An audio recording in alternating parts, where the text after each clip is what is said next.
Hello everyone and welcome to the Guild Wars 2 podcast, where I'm not going to swear at the beginning of the show because I'm a professional and there's no way that will happen. And this is why I don't turn on the audio from the Discord right now. This is the exact reason that I don't do that. Mostly because I am very good at intros and I'm very glad to be here, especially with Boots, who is back as well. And I'll turn on their audio very shortly because that would have just been annoying. I love, personally, Jebro. I thought that was the most beautiful song I've heard all day. So That was a very good intro that I definitely heard over the singing. Yeah.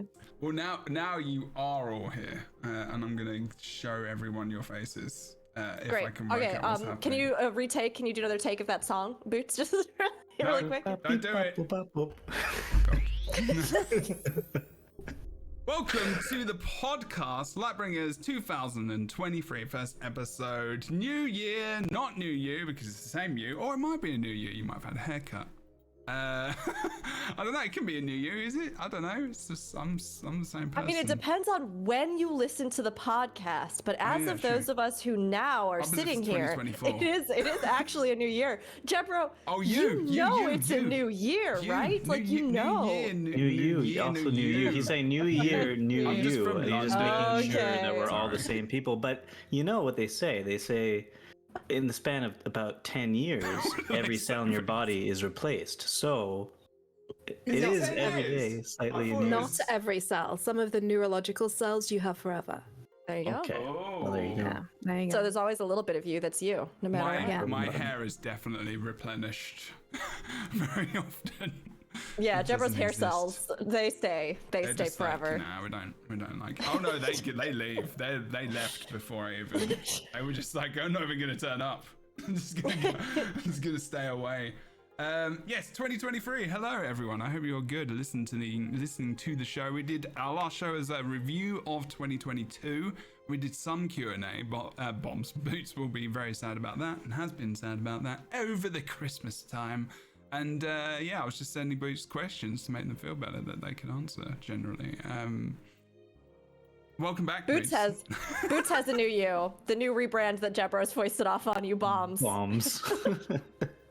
Yeah, I like that. I mean, you could do a lot of clever, fun things with your videos where it's like, hey, it's me and I'm the Bombs. And then like, you know. It's someone in our community called Bombs. And I was just like, it's B-O-B-O. I don't know. I was just like, we did miss you though, I promise. I did. I feel like a bad rebranding would be Bombs, because if I ever make it big and like start, doing live shows at theaters or something and everybody's chanting my name, that would clear the room pretty fast. Yeah, you'd really bomb. You'd bomb it. That would be bad. Yeah, Boots, I do want you to know something though. While you were gone on the episodes that I was here on the podcast, I heckled Jebro during the intros. At times, yeah. That was actually often. For you. Just for you. Good job. Thank you. It's my apprentice. I love it. I've learned from the master, so. It is about fairness, and we do like to support each other here by gentle banter, or kind of sometimes half. Oh god, I don't like you. That was a joke. It was a joke. Lightbringers podcast. Hello, everyone. It is good to see you all in this new year that we are here. And we have people in the chat as well. We have everyone enjoying themselves. We don't have crew, unfortunately.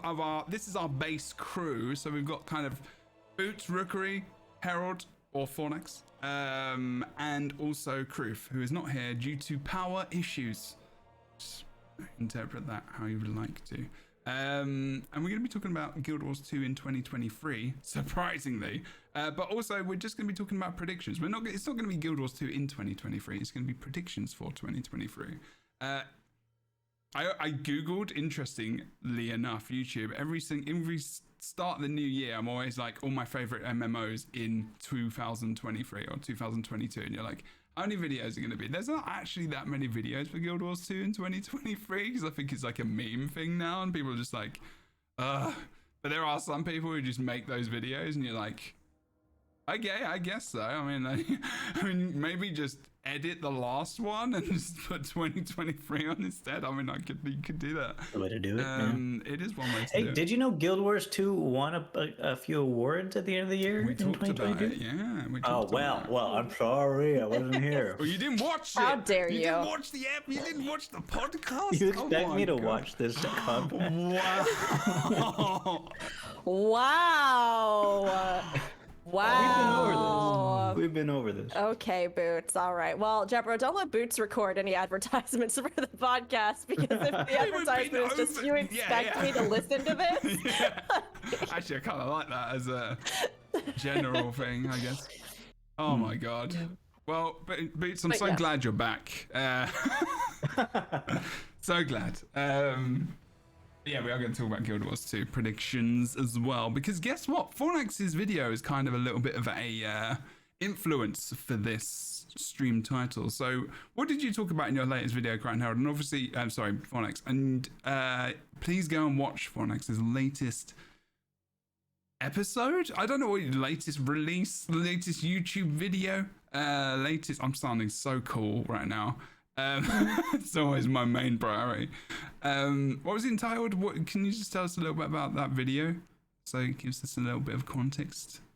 So the video is yes, I remember it briefly. The video is about predictions based off a piece of art that was released with a blog post on the 14th, which kind of was a summation of what happened during the year, and the last paragraph was a little TLDR of what's coming, and saying that they're going to talk about Q1 very soon in the new year. And there was a little picture. Wooden Potatoes picked up on it and talked about some theories, and I shared his theory with my community, or our community. And I also put a couple of theories of my own forward as to where the image indicated that we would be going, i.e. maps, and who the three figures, is three enigmatic figures shown in the image. And so I put some lore-based ideas as to who they could be. Bang on, pretty much, yeah. It was good. Yeah, because Boots, Wooden Potatoes had done a little bit of and whatnot, but I check out. I think if there's lore stuff that's new or ideas, I go and see you first. No bias whatsoever, because you're on the podcast. But yeah, the video is very good. If you haven't watched the video, go and watch it now. We are going to talk a little bit about that today, but obviously you will have the you'll just have the Crown Herald doing this for you on their channel and doing what they do very well. So please go and check that out in their awesome widescreen legendariness, which is what I'm going to call that, because the visuals are always very cool to look at as well. Because you had like some Lovecraftian kind of video in there as well, and you were talking about tentacle creature. You were talking about all the things. I was like, okay, cool. I forgot that you kind of go into all these other realms and you compare it to other kind of lore and canon and other games or movies, and think, what can we have next, and relate it to other stuff that's in Guild Wars 2 and kind of really get people excited. I was like, yeah, I want to have like a massive tentacle creature in Guild Wars 2 coming out of the sea and like destroying everything. That'd be sick. And then I was like, yeah, okay, well, this is good. It's getting me pumped and excited. This is what these videos are about, right? And these podcasts that we do. So how much Jebro loves tentacles. Yeah, we've talked about it a lot and in depth. It's odd. And it's very strange how much we talk about it because of Jebro. Yeah, I agree. I can't say anything because I promised to be a good girl this episode. So well, it's not good. Just carry on. YouTube we may be swearing a little bit less because YouTube kind of is demonetizing a lot of people for swearing a lot, and I'm not sure how much this means. I'm a family-friendly YouTuber. You are. This is a family-adjacent podcast. I don't think I swear in the things. Yeah, I don't think I swear. I did. Okay, a long time ago on a Minecraft video, we swore, and then one of the viewers, who was I think 8, typed that my parents told me I can't watch this anymore because. Oh my god. And we said, we're sorry. We tried not to. My gosh, that's so funny. Yeah, I hope there are no 8-year-olds listening to this podcast because they're doomed. Oh, They've been doomed from the first episode. You can't, like, live-wise, you can't. You have to click the maturity thing anyway, because I'm like, yeah, that person can drink now, by the way. Okay. Wow, that's scary. Wait, what? You've been doing those videos for like... It was a long time ago, 8 years? I mean, I guess, yeah. Guild Wars 2 has been out for like... Yeah. Jesus. Forget sometimes, right? It's been a while. It's been a while. Okay, and on that note, let's talk about a little bit of Guild Wars 2 news that's come out over the last couple of days, because we're only back. I mean, I would say that a lot of people in dev probably aren't even back from holidays yet. They take that first kind of week off, maybe. It just depends, really.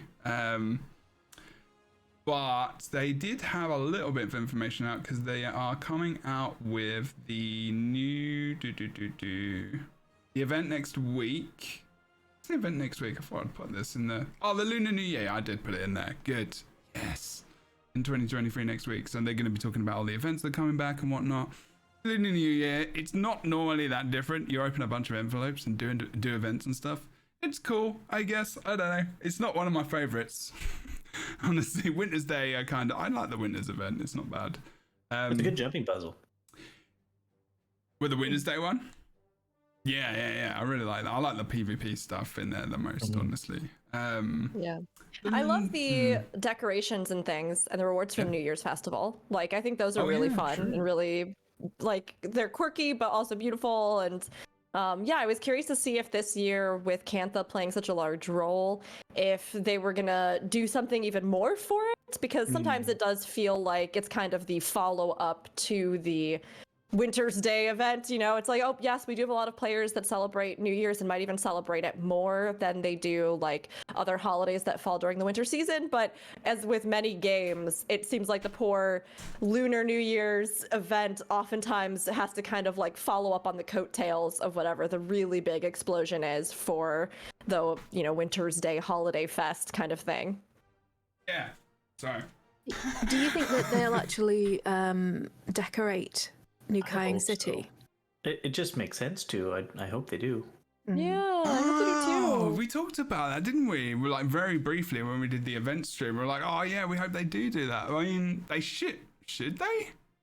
They should. Yeah, I mean, yeah. They probably should do that. Well, like they have 3 days ago, they have the post about it here. Yes. And they're saying that Tyrians are celebrating the beginning of the year of the rabbit with fireworks, games, delicious Canthan food, and prizes. It's going to be decorated with Canthan decorations. So it's you know, it's at least telling you that these are all from Cantha. Okay. But it does sound like it's still just Divinity's Reach, unless they're not writing about it being also in New Kaineng. Okay. Have a look. Yeah.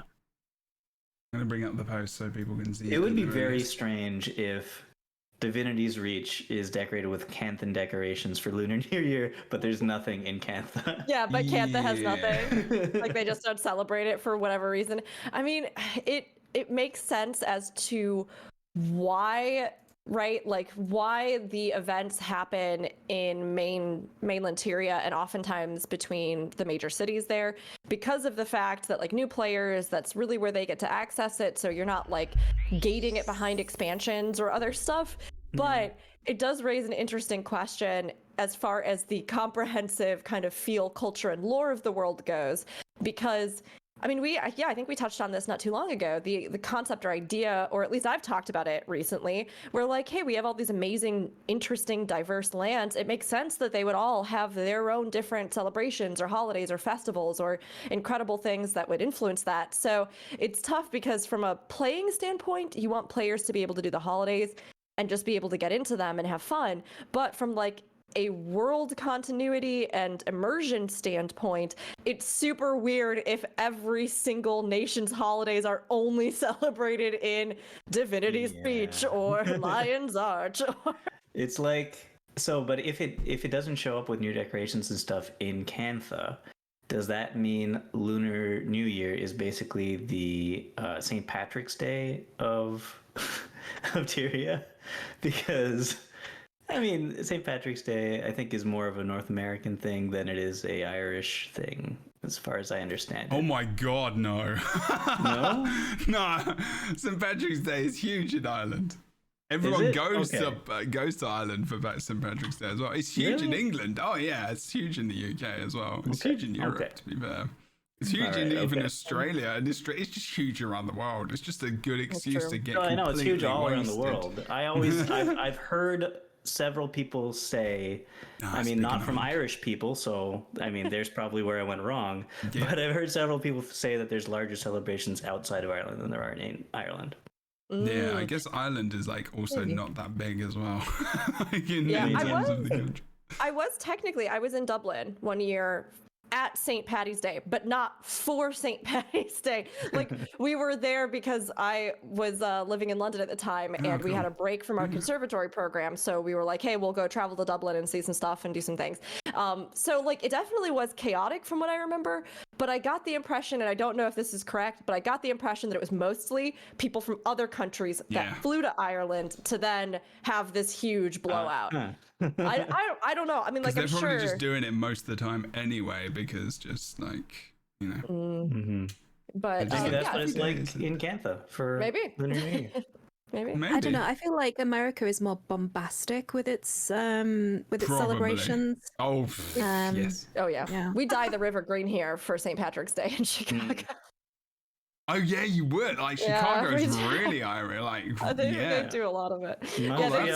Chicago and Boston, and I think maybe also New York. Oh, okay, maybe St. Patrick's Day. Maybe I didn't know how big they were. Actually, probably. I was going to say Ireland probably can't be asked to do that stuff. Honestly, I was just like, I don't think England would either.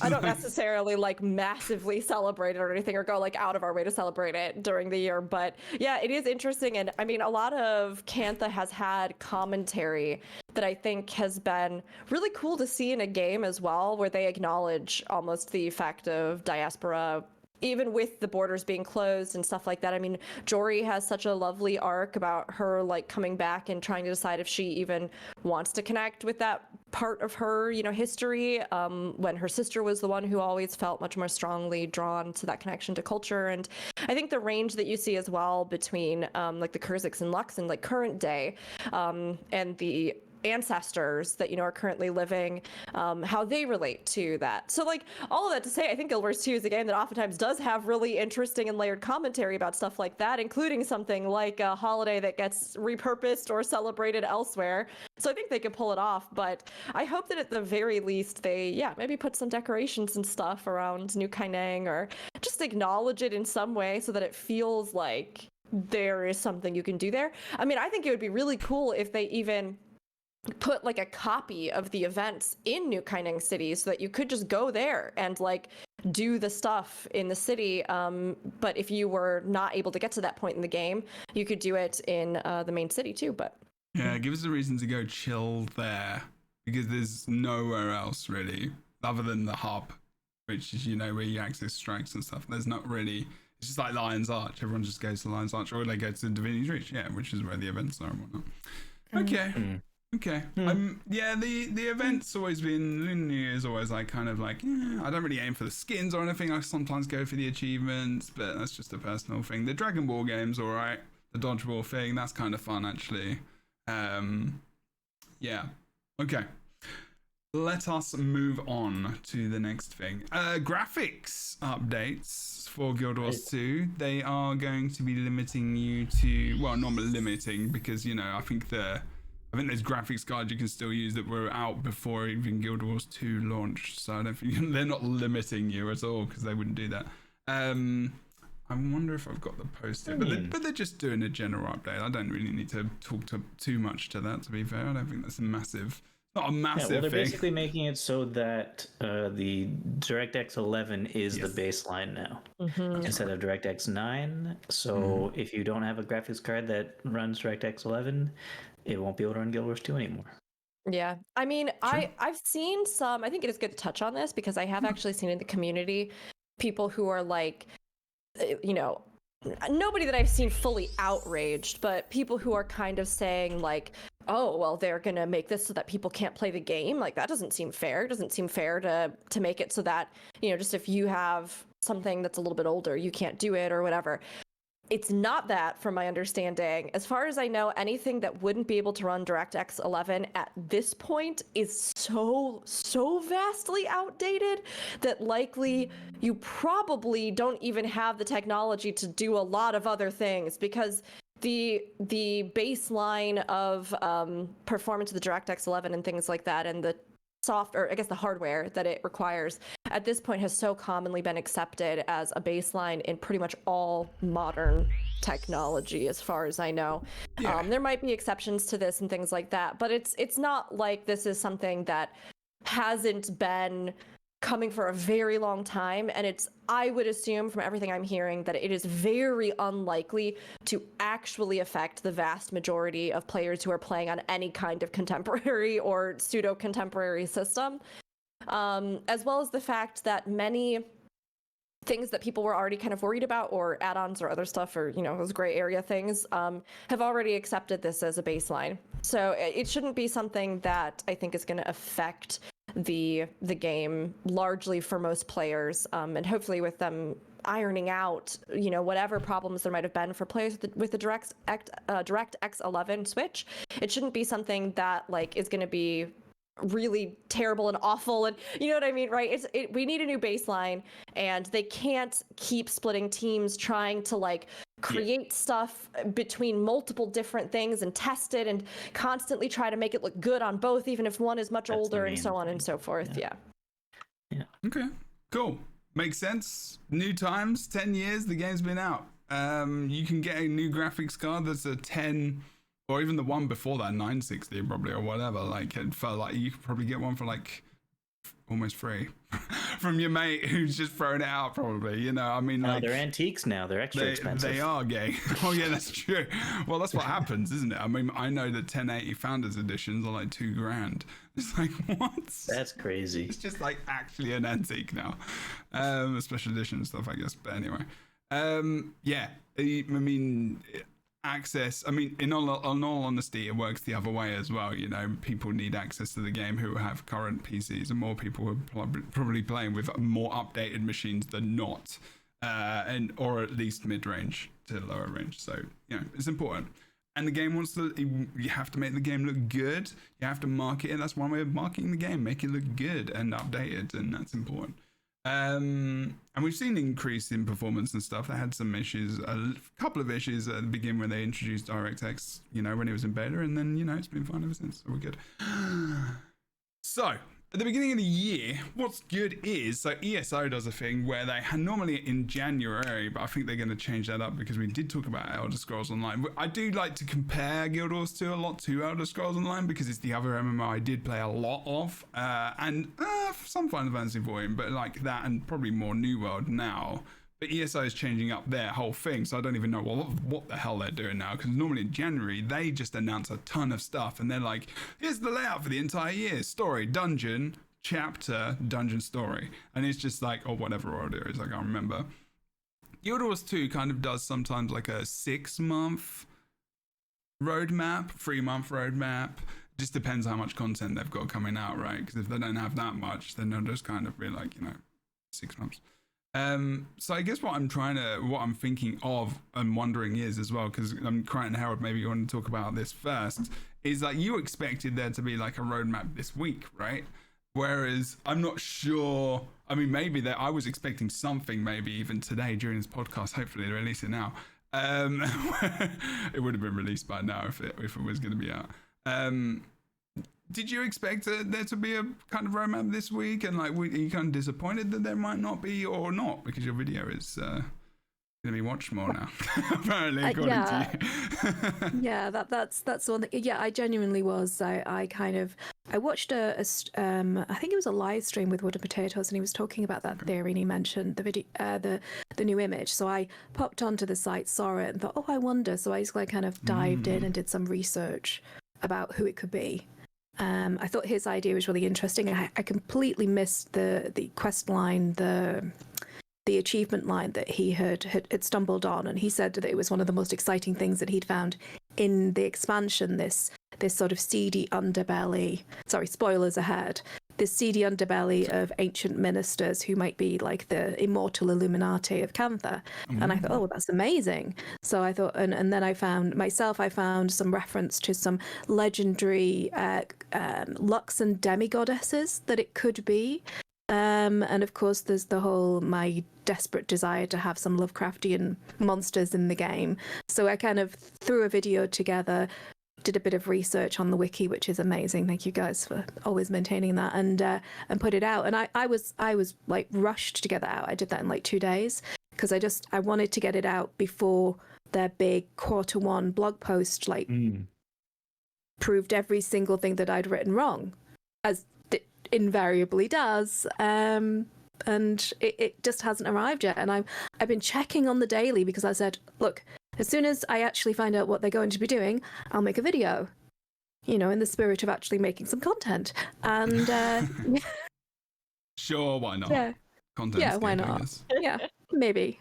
But it hasn't arrived yet. The only thing that's arrived is the update about DX11 and some obsolescence, which will affect hardly anybody because, goodness me.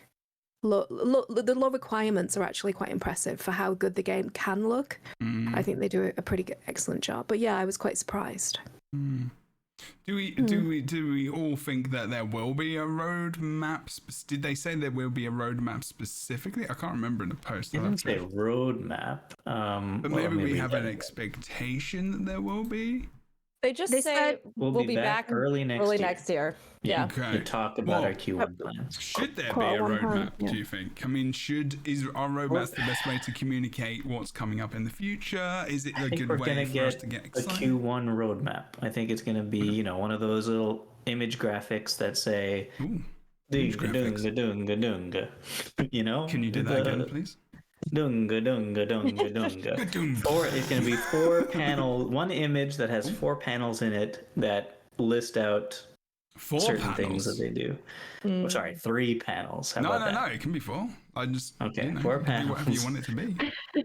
Yeah, I mean, it's not something that I think we've seen other MMOs completely abandon. I mean, ESO does that roadmap sort of more style thing, right? Too, I think, with some of their plans and content stuff.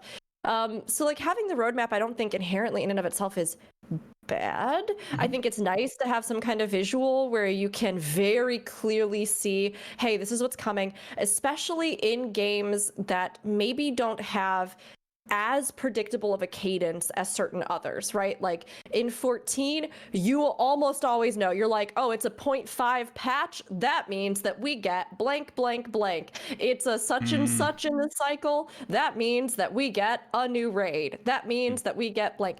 And of course, they still will introduce new stuff into that. But typically, like you can literally just say at whatever time of year, at whatever number of patch, this is what is going to be at least something that we expect. So like in that kind of case, I think that those games that are very, very predictable in that kind of sense don't necessarily have to do all of these roadmap image kind of things. But I mean, for Guild Wars 2, because things do shift or are a little bit different, or we get very different things, or, we're not always sure. I think that having the roadmap is a good anchor. Now, to like your greater question of, do we think that that's enough?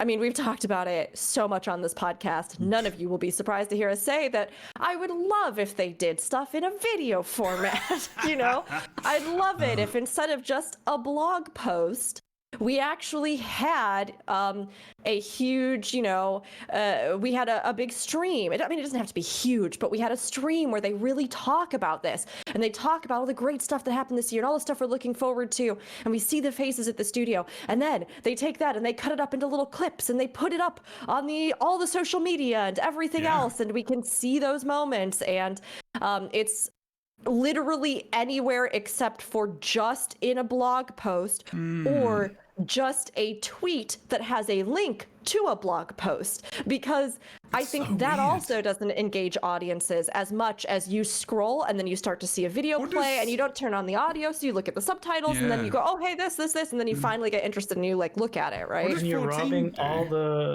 robbing all the content creators from reading the blog post out loud to all their viewers. Yeah, what are we gonna do for a whole episode? Like, I mean, you know, but like 14 does it. Like, I was gonna ask you, Rick. I know Fornex you play as well, but like 14 does that, don't they? They do their live letter or whatever that's called and stuff, and they release loads of video content, don't they? I'm pretty sure, like around events. Like, is that the way you would prefer it to be?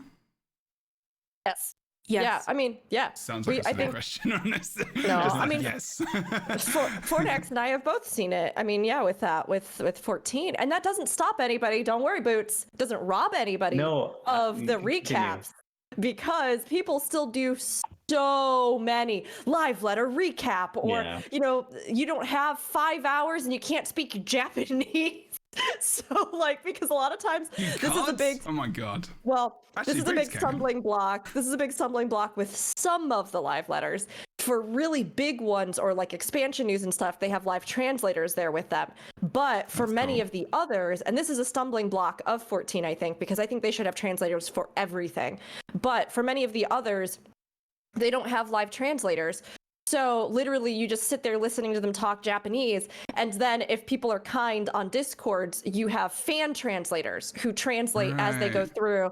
And then after the fact, you have to like piece together. You're like, okay, and then this. And then usually after that, they do some kind of form post summary. But they also have all of these like slides that they've prepared that have like the major bullet points, and then they put those all over social media and they show the slides during the presentation and stuff. So again, it's like many different types of media. I just wanted to point out that Fornex, you can cut loose, you could go wild now, because Jebro cut the cheese. Jebro broke the dam. Jebro started, he used a swear word. Wait, did I? He did. What did I say? He did right before Rook started talking there. What did I say? Now you're allowed to do whatever you want. There's no rules. You're not. There's no rules in this podcast anymore. There is. Don't say words. I don't even know what I said, so YouTube won't know.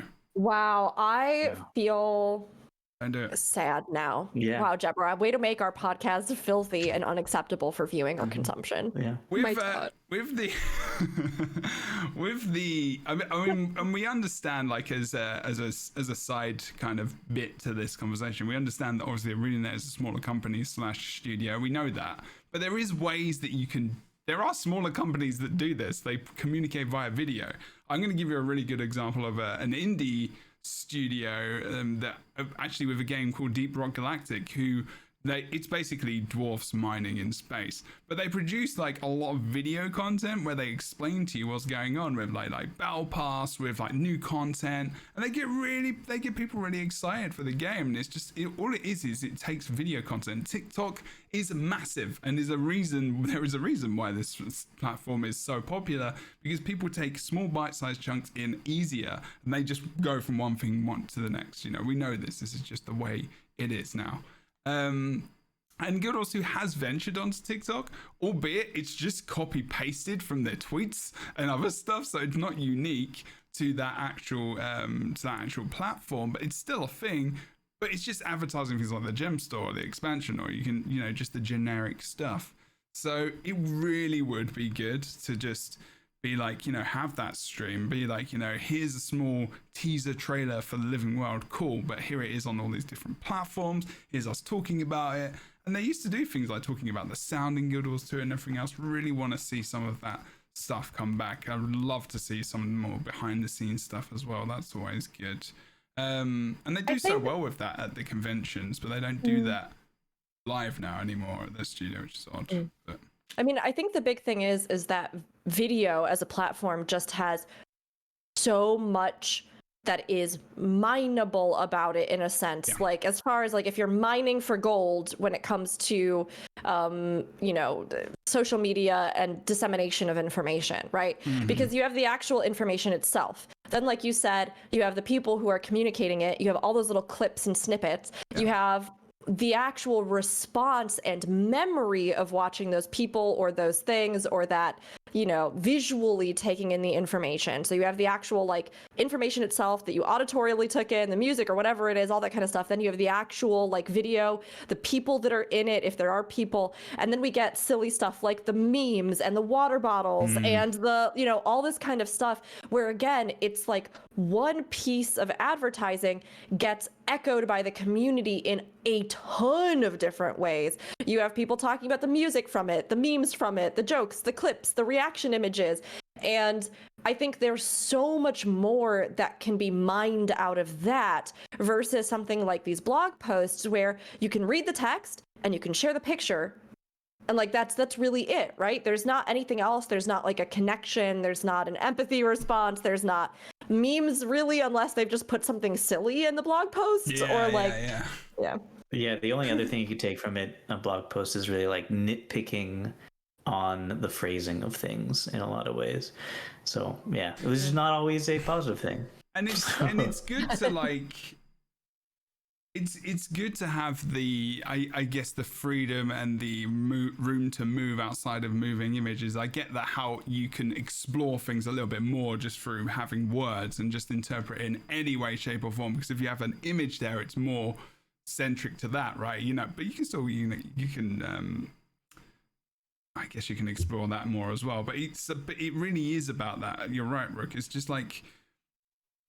Yeah, I just think that they need to do that, because I think there's still this, they moved forward, they had this big change in like, director and also game director and just, where Colin and kind of Josh are. And I think the old blog post style is more the Mo style of how ArenaNet was run. And I think they're still stuck in that area of things, and they could change a lot more in terms of how they envision themselves as a studio, because they've become this inclusive kind of accessibility focused game dev company now, where we just kind of have this utmost respect for, and also a leader in the world of MMORPGs now. And I feel like how they are in the game in terms of their game design doesn't really reflect in terms of their marketing and in terms of just how they show off themselves. And I would love to see that innovation from the game come all the way over to this part, which we talk about a lot, but we don't really compare it with their game design, because they are so forward thinking in terms of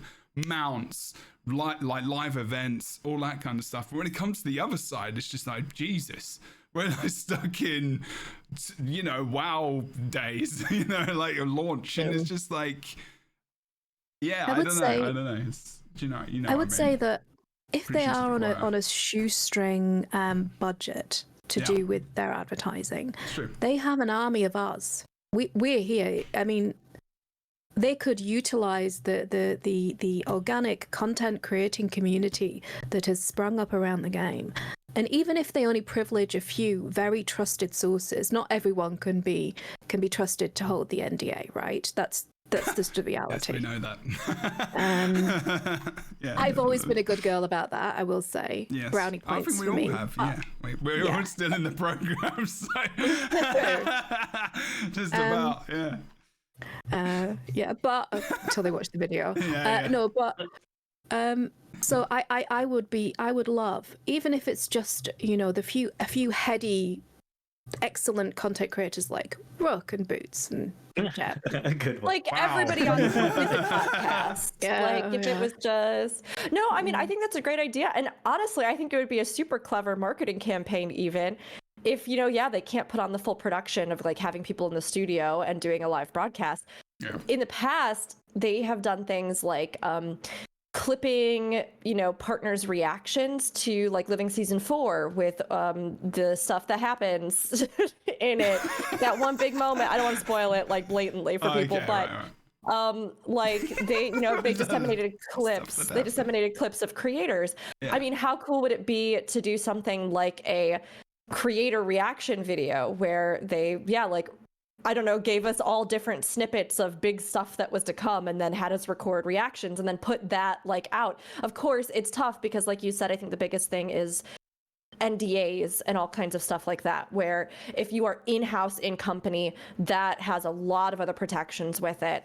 And, you know, they may not even have the go-ahead from higher ups, but Guild Wars 2 has, in 2022, improved a lot of their marketing and has improved a lot of things. So going into 2023 and our predictions ahead, as we've talked about, I do hope that they continue to expand on this, whether it's like, making even better use of the partnership program. They did a mini, media tour last year with End of Dragons, which was really cool. And let a bunch of partners come in and preview various things and release. Like, I think there's a lot of ways that they can monopolize outside of just these blog posts. So that's definitely a big thing for me thinking ahead. I think for all of us thinking ahead for them with 2023.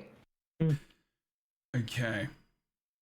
Personally, yes, roadmaps, love them. But like just to kind of put a pin in that one, I guess. Roadmaps are good. They're important. They give us an idea of what's to come. I think having that in January in the first couple of weeks is important. So looking for that hopefully for next week. Yes, please. Thanks. I would say they've been pretty decent recently at their roadmaps, giving not too much information, but enough information to kind of keep us going.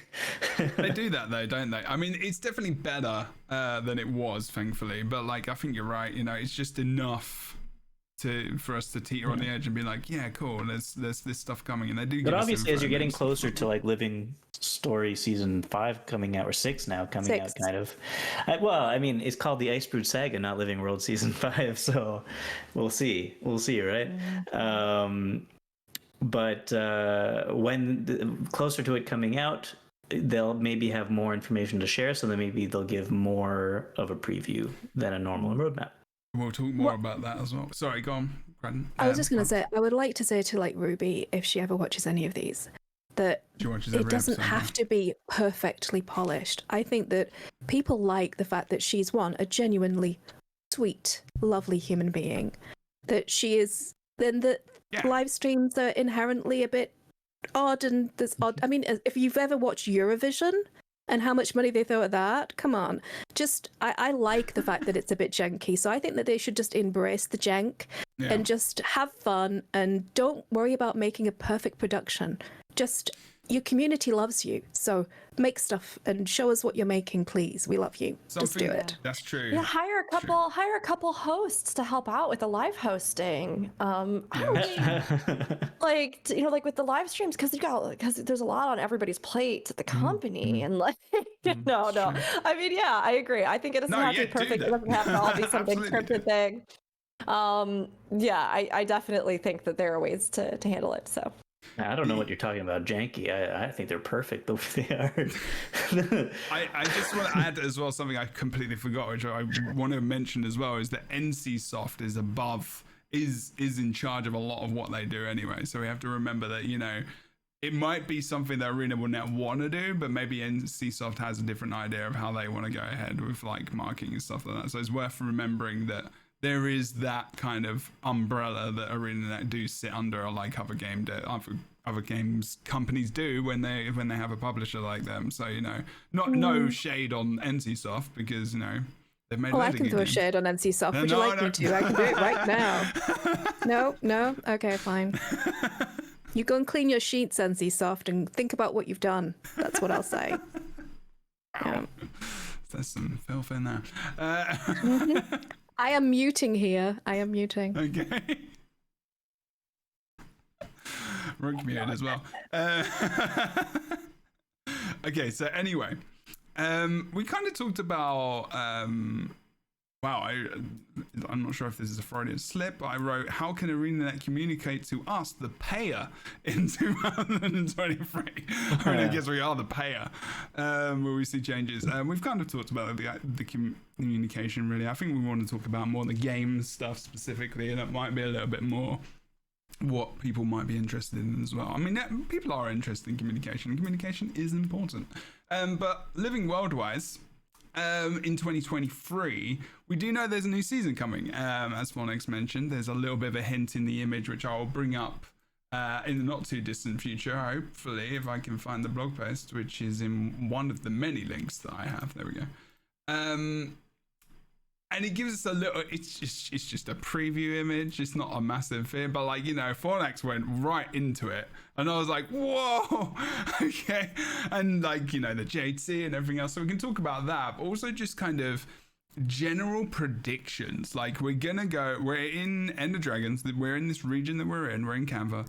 Are we gonna think just general thoughts and things that come with Living World stories, really? Because don't forget, in the past in Living World, we've had mounts coming in, we've had new systems coming in, we've had new masteries coming in. Like we're in Canva, like what could new masteries be and stuff like that, And I know that's a little bit wild.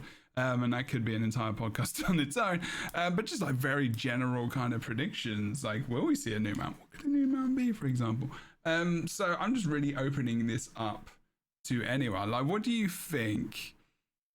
Like, and also, when will it begin? Like, when will we start to take this adventure? Because don't forget, we're in January.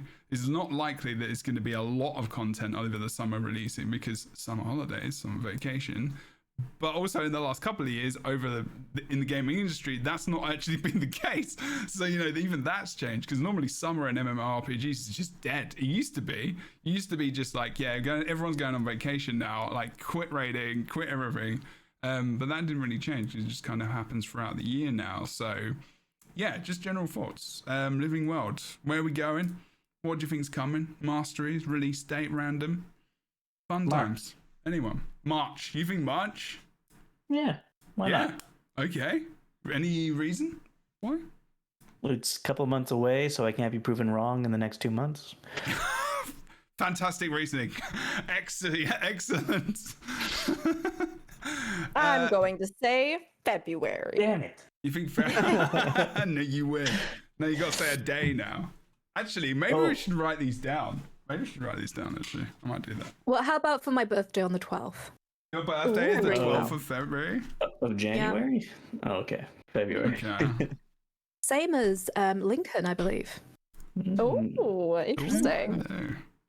Okay. Yeah, so, I feel like February would be good in the sense that I don't think you really want to kick off the year without there being something, you don't want there to be just multiple months of absolutely nothing. Like I do think, we've had the holidays and stuff like that, so I shouldn't necessarily say that. But I think with like a new year and with a new expansion on the horizon and, with it having been just a little bit since the last major beat came out, I think that having in February feels good to me because like that gives you January to really like hopefully polish stuff off, finish stuff, get things, where you need them to be, and then February. But I do actually agree with you, Boots, in that I wouldn't be surprised if it's March. Yeah. Wait. You gotta give me an answer now. All they gotta do is tell us in the next couple of weeks that it's coming in March, and that's like content. Okay. Well, are you saying February or March? I'm saying February for my official guess, but I'm just saying that I think that Boots isn't like far off because ArenaNet does take a dedicated holiday break, right? And I think a lot of times we have seen in the past that they really begin what seems to be a fresh work cycle when they come back from that. Although I'm sure that they've been working on stuff, since they released the last one and before then, right? So yeah, I don't know. I'm going to say February, but I wouldn't be surprised if it does end up being March. I just hope it isn't. Okay, so what do you think, Fornax? Did you say Feb 12th birthday? Yeah, like Daddy give me a pony. I'd like it on my birthday, please. You want a pony and the living story on your birthday? Oh, absolutely. I don't know about I'm predicting here horses in the game on February the 12th. I mean, you've already got the one horse. Do you not remember that griffin mount that was? Oh my gosh! It's like a cursed object. I think it was diabolical. That was not good. That was just, oh my god. You say Feb, I say March. Why don't we just split the difference and say February 30th? Okay. You can have your own prediction. That is fine. I think March as well. But it's okay. I think the beginning of March. I think like March is there a Friday the 13th? No, I'm joking. But like I think maybe early March, mid-March. What I would really like to see is this first quarter giving World v World players some love. Well, we'll talk about that. We'll talk about that soon for next. Let's stick to Living Story for now. But we've got a whole World v World bit, so you can go ham sandwich on that one. Where we go? Are we? And also, Otherwise, though, living season, right? So beyond the date, the actual content and stuff, I already have stated previously what I think it's going to be, which is that I think it's going to be whatever's happening with Raisu Palace and the ruins of Old Kaining and all of that kind of stuff that's going on. So I think it's going to be that, as we were kind of discussing, but I'll leave Fornax to discuss more. There have been several parts on the map that have names, but don't have actual zones yet. So like Kirin Peak and stuff, there's things around there. So I wouldn't be surprised if the narrative kind of goes through those. As to additional things they might add, I think it's possible that we could get a new mount. I mean, Living Season 4 brought 2 new mounts, right? We got Skyscale and Roller Beetle. Icebird Saga didn't have any. So it's possible that here we do. It's possible that maybe they also just expand like Jadebot capabilities, or they do something more in those regards to build off of what they've already established, or that we see them even do something like possibly expanding the Jadebot batteries to the rest of the world, and they kind of just take that as like this is sort of equivalent to expanding the masteries. I don't know. I don't 100% feel as though a mount is something that is immediately on the horizon given our current lineup, but it would be great. I will always take new exciting mastery stuff, but if anything, I think we might just get something a little bit smaller, expanding on current things, or that might be specific to those maps, kind of like the Raven Light puzzles or stuff in those regards. That was cool. Yeah. Probably those are the kind of masteries that I don't particularly like, though. The ones that just focus on primarily on a single map. I would prefer, if we get something. Why? Because they're just elements of the map. They're not able to be used anywhere else in the game. Yeah. No. I just genuinely interested. Like, people might not like. We talk about sometimes why we do like the things we like and we don't like, but like reasoning is always good. Like, I think you're right. I agree with you. Like if he can't be used elsewhere, it can feel kind of like just that kind of one bash of content, but also it can make those maps more unique, right? And to the point where, of course, I guess, but there's no. I'm not saying like it's good or bad, but there's different ways of looking at it, right? But like I think you're right as well. It's a lot of investment for a mastery to be in one place, and I guess it depends how much. You know what they're like when they get invested in something. Like the Guildhall is a prime example of that. And in End of Dragons, like they spend a lot of time on this place, and it's like, and they really advertised that in End of Dragons. Like that was one of their main things. They did a big stream on it. It was huge. It was like they were talking about it so much, and it was just like, it was cool, and we got it, and it was like, but no one really uses it that much, like for anything, and that's just housing, I guess. But like, well, maybe that's what they'll do. Maybe we'll finally get the guild updates and the guild hall stuff in lieu of new guild missions and all kinds of stuff. I mean, I don't think that's gonna happen, but maybe. That was an exciting prediction. I didn't even think about that. Damn it. Well, I think if we're going to go to Drowned Kaining, and if we are going to go to, like, if you scroll higher up on the map, there's the Battle Isles. There, it's not named currently, but it looks like it could be something, because they drew it on there pretty nice. Maybe we'll get something more aquatic themed. Like, I'm still hoping for like a battleship type boat that we could use at some point. Yes, I am so glad you went there. That would be great to use in the Battle Isles. But that's a good. I like that. Yeah, but I think it may be also like further masteries or updates to mounts for underwater. Like the turtle can go underwater, but it's kind of ridiculously slow and not very interesting underwater. Maybe there could be masteries that improve its ability in functioning underwater. Maybe there's masteries that improve the skimmer's functioning underwater. Yeah, or like puts a little bubble over your raptor, so you can use that underwater. Maybe not. But yeah, I don't know. It really depends on. It really depends on how much underwater content's coming, but probably that's not going to happen, frankly.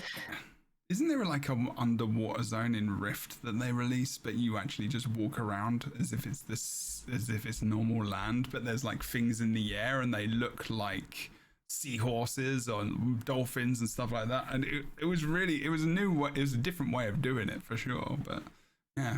Anyway. I don't know. WoW did that. WoW did. Yes, WoW did. Oh, WoW did that. But I don't remember Maybe that was WoW. Yeah, that was WoW. I will say that I wanted to, like, I agree with you, Boots, in that I like masteries that for a period of time, yes, I guess like enrich or add additional things to specific maps. But I agree with you in that there is definitely like a double-edged sword sort of situation with those, because on one hand you are like creating unique specific things that can either help enhance the uniqueness of the maps or add additional lore, or that, you know, really make it feel like, hey, if I've played a lot of this season, I do really feel like I have a mastery over the spirits and all these other kind of things, so like now I have all these perks. But one thing that did happen recently that, as you were saying, that made me think of it, is that I was taking in, like, our raid group was going in, and there was a night where I had a few people down over the holidays and stuff, and we were like, oh, hey, well, let's just do strike missions. So we went through and did the strikes, and we started with the Iceberg Saga ones, and when we went through those, they still have the colored chests at the end, the like unlocked ones, and like you do still get other rewards, but we were playing with players that hadn't like done all of the Iceberg Saga stuff, and you know, they were excited to go in and do these, but then there was this immediate bad experience because they went, why can't I use those chests? And we were like, oh, because you have to have the mastery and stuff, and they were like, so you all just get more than me just because you just get more? That's it. These masteries, a lot of the map specific masteries aren't enhancing your gameplay so much as it's locking additional rewards behind the masteries. And yeah, I mean, but that's how it is. That's one of the reasons I don't like it. Yeah, it's weird because it's like, on one hand, it is nice because you do feel like, yeah, you have done a lot and you get more for it. And, you know, like in theory, you're just like, okay, well then just go play that season. But again, like there's just this weird loop, right? Where then people are like, but I don't really want to go back. And then they go back, and then maybe there's not that many people in that content. Although, again, Guild Wars 2, I think, has some of the most active and run and older content out of any MMO that I play. But like then, you know, you're trying to just grind this stuff for what? So you can just get like another chest, and if you do those strikes again, okay, well, I don't know if I really want to do that. And then like it just creates this weird cycle. So I just wanted to make some commentary about that specifically because I think for those of us who play through everything and consume it and spend a lot of time on the maps as we go through the entire history of the game, it's not something that I think we always have that perspective, but I saw immediately how it created a negative feeling for players that didn't have that compared to others who did. So all of that to say, with the living season, I do hope that if they do mastery stuff, that if there are things that are specific to the maps, that they're just kind of like fun little things like the Raven Light puzzles, or like they're fun little engaging things that like maybe sure you get a little bonus or something, and that's fine, or that like let you explore the map in more interesting ways or open up other passages and stuff. And that if they, with new strikes, because I'm sure new strikes are coming out, that they don't do anything where those masteries are something that like reflects into other content that by its very nature players might be running in like a much wider array of experiences rather than just like I'm on the map and I do this thing on the map kind of style. Well, I think unfortunately all masteries, possibly all masteries, have that consequence in some way. Like even mounts, if you don't have a sky scale, you're going to be interacting with the map and the world in a very different way with somebody who has a sky scale. So I don't know. I think all masteries seem to be designed in a way to okay. It's a good point. Keep going. Yeah. I don't know what you're talking about. Path of Fire maps were designed for the mounts in that sections of the maps were locked away behind the ability to get the mounts first. Yeah. And I think that Heart of Thorns was the masteries were also things that you needed to complete in order to unlock certain areas of the maps. I think all masteries, even map specific ones, are something that does this. And no matter what, if you don't have certain masteries, you're going to be experiencing the game in a different way, in a less open way than people who have the masteries. So that's what horizontal progression is all about, I guess. Yeah. But yeah, that is. As long as it's not, I don't know. As long as it's... I think what you're saying I get it. Like there's ArenaNet who talks about, there's a lot about accessibility in the game, and it seems funny sometimes, and I'm not saying they shouldn't do this, because there has to be progression in the game somehow, otherwise there's no point in playing it. That's games, that's gaming. You'll progress through a story, through something, and if you don't do that, then what's the hook? And even story, anything. And it is funny though that even though they do tout, like, the accessibility is so huge in the game, they do limit you to so many things when it comes to, like, you're very right. Skyscale, I haven't walked into so many maps without the Skyscale immediately and just going, I'm gonna get that mastery, Skyscale, boom, I'm away. Like, there's no other way that I've explored those maps, and it'd be interesting to go through the entirety of the game without mounts, if that's even possible. But it probably isn't at all, actually, thinking about it. And just, like, venture around and check it out in that way. But, like, that chest part is very important to know as well, because I've been in strikes and strikes where that experience has been. I think we've all probably had that as well, Rick, when we're just in raid. It's like immediate, you can feel that immediate mood drop. It's like, oh yeah, cool, killed this boss for the first no. Yeah. What? That's loot. Like, why am I here? Yeah. Like, Boots, I think you hit the nail on the head when it comes to horizontal progression, because there's a lot of things I absolutely adore about horizontal progression, but that is one of the trade-offs, I think, of it. I think for me, maybe the way to navigate that, and maybe a lesson to be learned from Iceberg Saga, is that I think you have to also measure the type of content and the type of rewards that people want from that. With the mounts and things, right? That opens up the open world in a different way. And I think part of the reward of it is that, like, you probably already like doing open world if you're going for the mounts and you want to get around.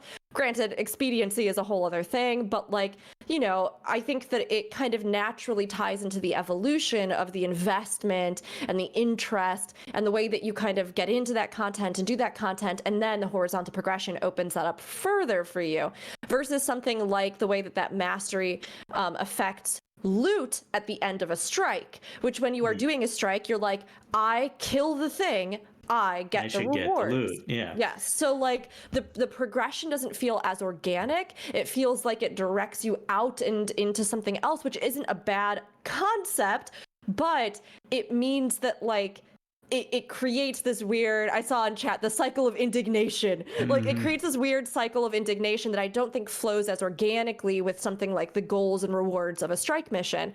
Yeah, so it could be something as simple as, instead of having chests that are unopenable after the strike, or the same thing for the Harvest Temple, End of Dragons end thing, you have all those chests around, and if you didn't do the 10 stacks of preparation, you could only open a certain amount of them. If they didn't, like, you wouldn't get the indignation if those chests just didn't spawn for you. Only the amount of chests you could open spawned for you instead, because you wouldn't immediately see what you're missing, I guess. Yeah. But or anyways, if you could still open them, but you just got more or had, like, a higher chance at rare loot or something. Because I think in game inequality design, you can see is always worse than the inequality that you can't see. Yes, it's like you're just being sat there and you see this colored bubble, and everybody else gets to go in and get the loot from it, and you're like, they're like the bigger chests in the game as well, aren't they? They're not small little gold chests you get. They're the big, massive ones, and it's just like, you can have this. Yeah, I mean, that's why we have so much design around just opening things in games, right? The sound effect, I mean, that I can think all the way back to na na na na, like, to this day, from, like, the opening chests, the effect, the colors, the lights, right? Like, it's part of how cache systems can really abuse players, but it's also part of why we get the good brain tinglies when we open something. So if you're denied that experience, it leads to that negative. So again, I guess just circling it around, I hope that they learn those lessons from like where I think that some of the mastery stuff has been really successful and fun and has introduced exciting new things and new ways to expand the world, versus some of the stuff that maybe has felt more like it feels more definitively like you were saying, Boots, that they are locking you out of something that you just can't experience or you just can't have or you can't do or you can't, which is not an easy thing to do. But with whatever we get for the next living season, I hope that it doesn't feel too hyper specific, but it also doesn't feel too exclusionary in regards to like, I don't know, counteracting your own purpose game design reward system kind of things. I think it comes down to game philosophy. So World of Warcraft has come under a heck of a lot of scrutiny from its community because it has one expansion systems whereby the player puts an enormous amount of effort into something that they're only ever going to get to use in that expansion. So they feel that it's a waste of time. But but Guild Wars has always privileged evergreen content, right? So once you unlock a mount and you have those mount skills unlocked, it's account wide, you can use it everywhere. That's good. Yeah. And I think that they had a bit of a shift in philosophy. I feel like the Icebrood Saga is kind of sticking out here like a sore thumb, to be honest. I think that they tried to go in a different direction. I think that they had internal constraints as well. There was a lot of real world turmoil going on in the studio at the time, and I always felt like the Icebrood Saga was what did Bilbo say? Too little butter spread over too much bread, right? They were trying to kind of piece out the content. Amazing. Sorry, they were trying to piece out the content. Apologize, please. And they were kind of gating it, and they put in an inordinate amount of hoops for us to jump through to give us something to do, and it's not necessarily a bad thing. But now, in retrospect, in comparison to the longevity and the ubiquity of the other systems that they put in, it's a bit odd now. But I do agree with you guys that I think that I don't see them adding any more new mounts necessarily until the next expansion, if they decide to. But I could see them doing what they did with the Icebrood Saga, which is like adding different abilities to your mounts and adding like new kind of chains so that we can get additional utility out of them. And I would love to see some sort of I'm hoping that it's not necessarily a lot of fighting mechanics inside the sort of aquatic content of the Drowned City. I would much rather have a sort of Indiana Jones, Lara Croft kind of experience whereby we're puzzle solving and we're discovering hidden chambers and kind of exploring this city that is like it's almost like it's like Atlantis, you know. There could be magic. There could be all sorts. So you don't know. The Lagos could have moved in. It would be wonderful, right? Yeah. That's what I want. But that's the kind of gameplay that I personally privilege. I like exploration and story and kind of treasure hunt mechanics with lots of shinies. That's my bag. Do you want meta? Do you want meta events, Fornex? Like like Drizzlewood? Sorry. Hi, I'm Fornex. Yes. No. Sorry. Go ahead. I like, as long as it's not completely a meta map. I'm fine. Okay. Because it leans, because everything is then slanted towards tipping the meta, and you can't have that kind of more relaxed, enjoyable, just running through the map, enjoying yourself. So it's a balance, isn't it? Now hear me out. I know what I'm crying now. Love what rookie. Sorry. Now you've called yourself Fornex. I'm like, you're Fornex now as well, apparently. But I know what you're going to say. And I'm glad that there's these differences, because I think there is a difference of opinion here. So go for it. I don't know. I don't know if you know what I'm going to say, Jebro. I'm about to say something pretty different, I think. Go on. But maybe. I mean, you know me for a while now. My thought was that I agree, actually, with what you're saying, because one thing that I did feel about End of Dragons was that there's so much to discover on all these maps, and they're so beautiful, right? But I wanted that experience that you also love in games, Fornax, which is that like I go to a new place and I get to know it, right? Like I get to explore, and whether that's, you know, diving in ruins and picking up pieces of ancient history and relics and exploring that, or it's wandering a city in a place far from home and I want to learn about how the people live here and I want to see the attractions and eat the food and do the things, right? So one thing that I did feel about End of Dragons is that all the maps were fantastic. And I think Setong feels to me the most exploratory in that there's so many things to explore and discover and bits of lore and little side quests and this thing and that thing. And then when the meta happens, it's there, but it doesn't feel like you were saying, the whole map is slanted towards that.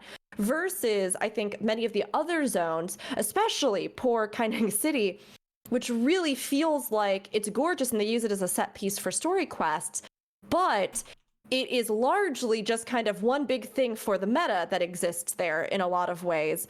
And that like maybe many of the other city flare aspects of it, I feel like got pushed out of the way to make room for what would be a massive dynamic event chain that would have to happen in it. So I would love it if in the living season, because I was going to ask you all as well, and I'll pose this question and I'm curious to hear what you think. If we think that they're going to return to a map for every single installment, and then if not, I was thinking as well, like, I would love it if they did something like where we get a map that is all side quest based, like story, questing, characters. Of course, there could still be dynamic events on it. Like questing. And like maybe the companions that you have with you even have their own little thing that, you know, you can explore or do on the map. Like Yao wants to look into the technology of something and so wants to. And you have these side quest journeys that you take. And so there's no meta as we would consider it. Yep. It's all the quests you do. And then another map that would come out that would be like, here's all the meta. And there's a huge meta on it. And we've got a Drizzlewood situation. And it's all like really, you know, tightly knit around that. But there's still some exploratory stuff and things. I would kind of like to see them play with that formula, I think, personally. And I don't think they have to do maps for every single release. But even if they did some of those, like, two-parter maps and one half was questing and then you got a meta on the second half or something, I think I would even be down for that. I don't know. I think that's a great idea. If they don't do a map for every episode, and instead for one episode just add a door to every building in New Kaineng City with at least one room to go into, that would be great. That's weird, isn't it? Like, you know, in like Elder Scrolls Online and other MMOs, you can like go into houses and stuff in cities and like view them. And like, you know, in New World right now, I have a house which is currently on display in one of the towns, and you can go and visit it because it's got the highest point score. Because I've got some epic things in there. So in New World, it's a very fun thing, and if you don't know, is in one of the towns, you can buy different houses, and on the server, if your house has the highest point score, it gets shown, the front gets shown off. So you can actually go into that person's house, you can go to anyone's house and see all their decorations. Thank you, Really Geek, for the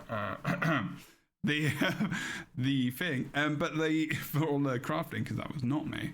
But it looks very good, and you can just go in, and it really does open up your imagination into the world of how people live in the world, like what they do, their you know, where they go to sleep, where they wake up, where their routine, and, you know, just silly things like things hanging from the, you know, just art on the wall. Like what art do people have in Guild Wars 2, you know?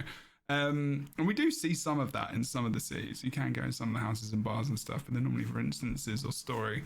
That would be good. I agree with the whole like idea of, I would love them to test that as also as like in a way of having like, you know, a test server in a way, I guess, but not a test server, just in the game, like test traditional questing in Guild Wars 2. We've opened up this zone. It's got traditional questing. It's got this kind of stuff. is it something that people really enjoy? See, just have a look at the numbers, how much people engage with it, like what that would be like to have more of that kind of system in the game, or even to just develop more of the achievement system within the new living story, because it's a new living story. They bring in new systems all the time through this. It's a perfect opportunity to bring in a system where you have quest givers that give us quests from the achievements, instead of these really, really, really random achievements that we never hardly ever find. Even Wooden Potatoes has found something new, and like, you know, you can't access these things because you're hiding your story and you're hiding your content in the places which is just kind of, it's just really long-winded to get to.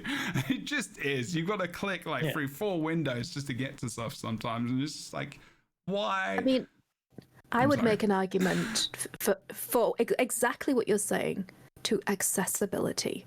If you truly care about accessibility, and you truly care about respecting the time of your players, then stop. Please, I understand that you want to integrate it and you want to make it feel like it's a living, organic world, and I appreciate that. But you can't hide the crown jewels. Some of the best content is at the back of the sofa. Yeah. You know, I just show people. I mean, it'd be I was gonna say, I did see the Jagtress mentioned in the chat. I don't know how I'd feel about a zone like that. It's interesting, like if it's lore-based or character progression or some of the NPCs, that could be fun. But I think it could also be a one-and-done situation, which I think is actually a good observation about that. I think you would have to have something on that map, right, that would continue to give people a reason to be there, explore it, do it. I mean, there's no reason they couldn't have both. People do right? that anyway. You could have traditional quests, and then you could have the events rolling through. I mean, or you could do something that's just different than a combat meta. You know, like there could be something that is more like, not that I ever want to say these cursed words, but like a rep grind in Guild Wars 2. Like, I don't want something that's exactly like that, but that would be more of a that would be more of a repeatable content, or something that you could work on to get something of value, some kind of resource, some kind of reward. But that would be like, oh hey, well, once you completed all this story, or you unlocked these things, or you met these people, or you learned about this lore, then you could have that moment where it's like, hey, your reward is that now you get to farm this for whatever, or have these things that you can do on here, or I don't know. I'm sure that there's something they could think of for it that would be similar, but not a combat meta. I don't know. Yeah. I did want to say something, but I just want to, before I say something, point out how rude it is that Fornax just is commenting on what you're saying right now. Wow. With the Z face. Fornax thinks that sounds like the most boring idea she's ever heard. No, I know. It's her. Be right back. No, what I was going to say, speaking of the... Yeah, I think we mentioned this before, but... Another idea for the masteries, is a faction mastery. Like, we have several factions in Cantha, and we had them in factions as well, in Guild Wars 1. And it would be really interesting to. We kind of had them in. I don't think they were implemented great in Heart of Thorns with the Exalted, with the Itzel and the New Hawk, but I think they could do it again in a better way here in Cantha. I would love to see that mastery, that type of mastery brought back, for more lore, for more access to the inner workings of each faction. It'd be great. I do like that. Go out and give you more like kind of a story and like more of a story, access to armor that you could buy or whatever, styles and stuff. And kind of like, you had the Luxon armor and the Kurzik armor back in the day that you could take, that you only had, and then also, I mean, personally, I still think it would be cool if that delegated or relegated you to which faction of some sort of a PvP match you would be part of. So you would have to fight against people who chose a different faction. In a certain map. Or maybe in the battle isles on ships. Who knows? Who knows? I like it. Anyway. I really like Drizzlewood Coast. That is one of the things I do actually kind of dip into. Like, Drizzlewood is like the meta as well. I really like that progression. But then, like Fornax and Rick as well, they have these good points of like, you can't really explore it much. And also you can't even during the meta because you get shot out of the sky, so it becomes a little bit complicated. So it's like, yeah, there's a happy medium there. I do like how that map, it feels dangerous and it feels like that feels like a living world to me. That is the definition of living world in Guild Wars 2, that map, because it's a bit like the Living World original release on Thingy Island, what was it called? Southern Cove, which was like, event happens, you go through it, and that's a one-time thing. But it was the same kind of idea. Like you went through this one event, and then it's kind of, it would have started again, but it just, I guess, you could only do it. It was just one, and that was truly one and done. Like you could just do that thing once, and that was it. It was an exciting time, and it was also a time of sadness for many people, which I'm glad they don't do that anymore, honestly. But that was, imagine doing that in 2023 though. I wonder if they would ever try and do that again. I can't believe they even attempted to do that, because that was such and if there's going to be people who don't know what I'm talking about, so Southern Cove was a part of the season 1 story. Well, was it pre? Or is it during? It was the first thing that came out. Yeah, it was the first story that came out, and it's how and it was the Karka Queen, and it was oh god, I'm forgetting story. I'd have to bring up the video. And well, they said they announced to everybody that there's going to be things that happen, events that happen in the game that are one and done. You're there for it, and then it's gone. That's right. And the first thing that was going to happen was everybody come to Lion's Arch. Something's going to happen. So everybody went to Lion's Arch, and then the Karkas attacked Lion's Arch. Mm-hmm.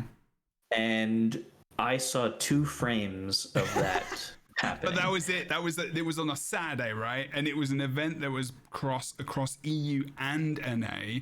And everyone, like, it was a Mumble at the time, and there was like 40, 50 of us all from World v World who were just piled into these groups, these smaller groups, were like, invite, get to our instance. But all the instances were rammed, and you're right, it was worse than a PowerPoint presentation. It was like slide projector. I saw 2 frames and then it crashed. Yeah, I got to play it, luckily. Yeah, and then everybody piled in to the ships or whatever they were to go to Southern Cove, and then we took over the map, and everybody got a precursor. And there was a bug. Wasn't there a bug? It was like a 75% chance of dropping a precursor in the chest at the end. And some people figured out a way to run it multiple times on like different characters or whatever. And so like some people came out of it with like 12 precursors. Oh my gosh. It was fun. Yeah. It kind of gave you, but it was disappointing, but at the same time, it was really exciting because you saw the lengths that ArenaNet would go to try and innovate in a really different way, because it was like live service models were only really around in MMORPGs at that point in time, right? So there wasn't really anything else other than, there wasn't even cell phone games really, other than, crappy whatever. And so it was like, that was the live service model. And Destiny, I don't think Destiny was out or anything like that. It might have started to come out by then. And it was just like this whole new experience of like, this is only happening now, and it's going to be in like 2 weeks, and we have to all get together, and that's it. It's not going to repeat. Like, it's just going to be a thing. And how exciting was that? And they did things like that during the beta as well. Yeah, that wasn't even 2 weeks. I think that was over the weekend. That was like one day. It was a one-day event, yeah. But they were trying to do just content that came in every 2 weeks, right? Yeah, every 2 weeks. You could kind of repeat a little bit more. But I honestly would love to see an in-game event that was a one-time thing. I would love to see one. I know it wouldn't be great for accessibility at all, and it's purely just like I guess I'm thinking about on a marketing level as well, because I don't know if anyone plays Fortnite or follows Fortnite at all, because when with the podcast in mind, my mind started to think very differently about how I look at gaming just generally, and just taking ideas from other games and marketing and all these other things. And especially when I'm playing podcasts, like, how do other games do things? But it's not just MMORPGs, because live service games are a real thing. Like, technically there's so many MMOs out there, they're just not RPGs. And Fortnite has this like 1 day event where, you know, in game, the whole season, the whole world just changes. And like you see this uncover, there's like concerts and stuff like that with live stuff in the game. And it's just like you see the basically epic breaks. you can see that. The launcher you can breaks. see that now. On Guild Wars 2? In Guild Wars 2, like at the end of a festival, you could wait around in Divinity's Reach and see everything disappear. I mean, I guess so. There is that. It wouldn't be great for Guild Wars 2. I understand that, but it would just be exciting. It's just a side note. I think that just got me. It's good to reminisce about these things, but they didn't work for a reason. You're right. In terms of Living World, I think Camp is going to be exciting to just kind of wander. The Jade Sea, I definitely want to see more of, and from that picture, and please go and watch Fornax's video as well. There's definitely that idea that we're going to be in the Jade Sea a lot. You know, there's so much of it. We have to. It's just going to be exciting. One thing I'm excited to see is, and that I want to see from the Living World story, is new races. New things that I've not seen before or heard about, because I've always lived in the shadow of Guild Wars, I think, from Guild Wars 2, and I'm just like, I really want to see new things that I've not heard about. Or does that make sense? Like, you know, there's always been like, want to go to Camphor, want to go to this place, want to go to there, but they've already been kind of done. They're already there. But like, can we see new things in this place? Can I hear about new things? Can I wonder about completely different technology within the game and different stuff that's, you know, so you want to go this universe to Guild Wars 2 in space? Yes. Yeah, you want to do Guild Wars 2 in space. Basically, I'm on board. I mean, where are humans from? Where are the humans spaceship. from? This is what I want to know. Yeah. I want to go down the whole human rabbit hole of where the F they're from. Like, you know, how exciting would that be? I'm glad I finally have you on my in side. there, but I'm always on your side. I'm an Asura main. What do you want me to do? I'm play engineer. I'm already out there. This is a big thing, though, when it comes to the next Living World, right? Because we did have Living World since End of Dragons came out, but of course it was returning back to Living World Season 1, which was much needed and really well done. So the big thing here is that we are starting the foundations of what will actually be the momentum into our next expansion, which we know that they're developing. It's true. And whatever story or whatever thing they're going to do for that. I mean, Final Fantasy XIV was at a very similar crossroads. They had their end expansion with Endwalker, and they wrapped up that 10-year story arc. And there was a very similar conversation about exactly this. What are they going to do for the patch content? Are we going to just do some fun little adventures for a little bit? Are we going to continue to wrap up things, if there's anything to still wrap up from Endwalker? Are we going to start a whole new thing? And are we going to actually get some kind of new 10-year story arc, and we'll lay the foundations and get rolling into that? And will they like kick this off with a bang? And will this lead directly into the first expansion of what would be unknown new arc territory? And I think what 14 has done, although we'll see how this actually all pans out, because we're going to be getting some of our first news, I think, for both Guild Wars 2 and Final Fantasy 14 about their next expansions this year. I mean, they seemed to go the route of, we're coming out swinging. So we are going to catapult you into a whole new, almost expansion level, like really meaty, really exciting narrative, taking you to a place that you've wanted to be, having a sense of this kind of newfound adventure, which was the name of the first patch, but then like vaunting you into this whole place, introducing new characters, having this big thing that's going on.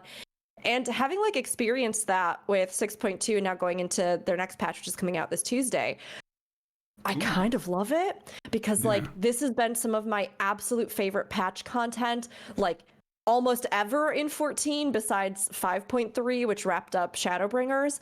And like, it's been so exciting. The narrative is so good, whereas sometimes in 14 it can become kind of fillery, which is a thing that I don't think Guild Wars 2 suffers from with these living seasons. When you say fillery, do you mean like the content between the big patches, or like between the expansions? Yes, like the patch cycle stuff can sometimes feel like treading water until the expansion. Is that the equivalent to like Living World, would you say? I think Living World is better in that Living I mean, World, in terms of like, you know, what that is. Like 5.3 is like a Living World episode. It's episodic patch content that expands upon the main story and the momentum in a linear fashion. I've not played Final Fantasy 14 while up to date. Like, I've only played it with catching up with the story, so I'm always like, I'm never like looking forward to the live content, which is unfortunate. The main difference is that Guild Wars 2's living seasons tend to function as episodic narrative arcs in and of themselves. Yeah. Like, this is the Icebird Saga, right? Mm-hmm. Whereas in 14, they tend to oftentimes serve as a capstone for the previous expansion and the lead-in for the next expansion. And of course, there might be miniature arcs in between that. There might be other things, but they tend to be less independent on their own and more like in service of setting up whatever is to come or wrapping up what happened.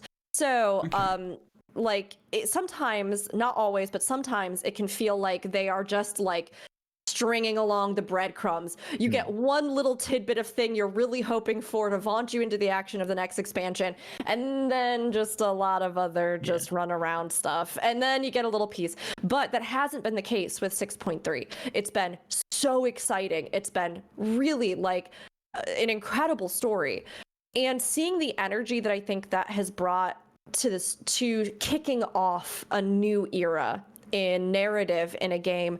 I really hope that with this living season, we get something kind of comparable.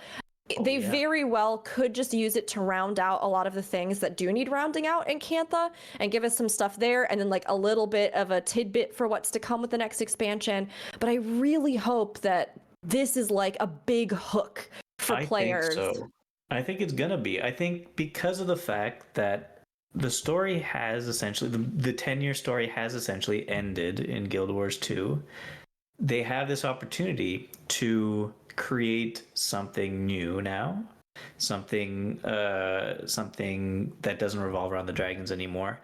And I think that this is going to be starting in this Living World season, because so I think there's going to be a lot of intrigue. I think it's going to be a lot more character based, a lot more like it, smaller but bigger in a way. I don't know if I'm explaining it the best way. So I think first of all, with what's her name gone, with Suwan gone, all of Cantha basically has lost its entire power structure. And I don't mean like power structure as though political power structure. I mean they have no power anymore unless the Crystal Dragon, unless Orion wants to be very benevolent and not do other stuff. So yeah, that's an issue that needs to be resolved. That could create a lot of turmoil. I don't know if that's going to be the basis of what's going to happen in the storyline, but it's definitely something that they got to think about. I would like to see a more I would like to see a more political intrigue type storyline. Political stuff, okay. Maybe political, definitely more intrigue type storyline, and then because now we have the detective agency, the detective friends, exactly, and it's very important that we utilize them. Friends.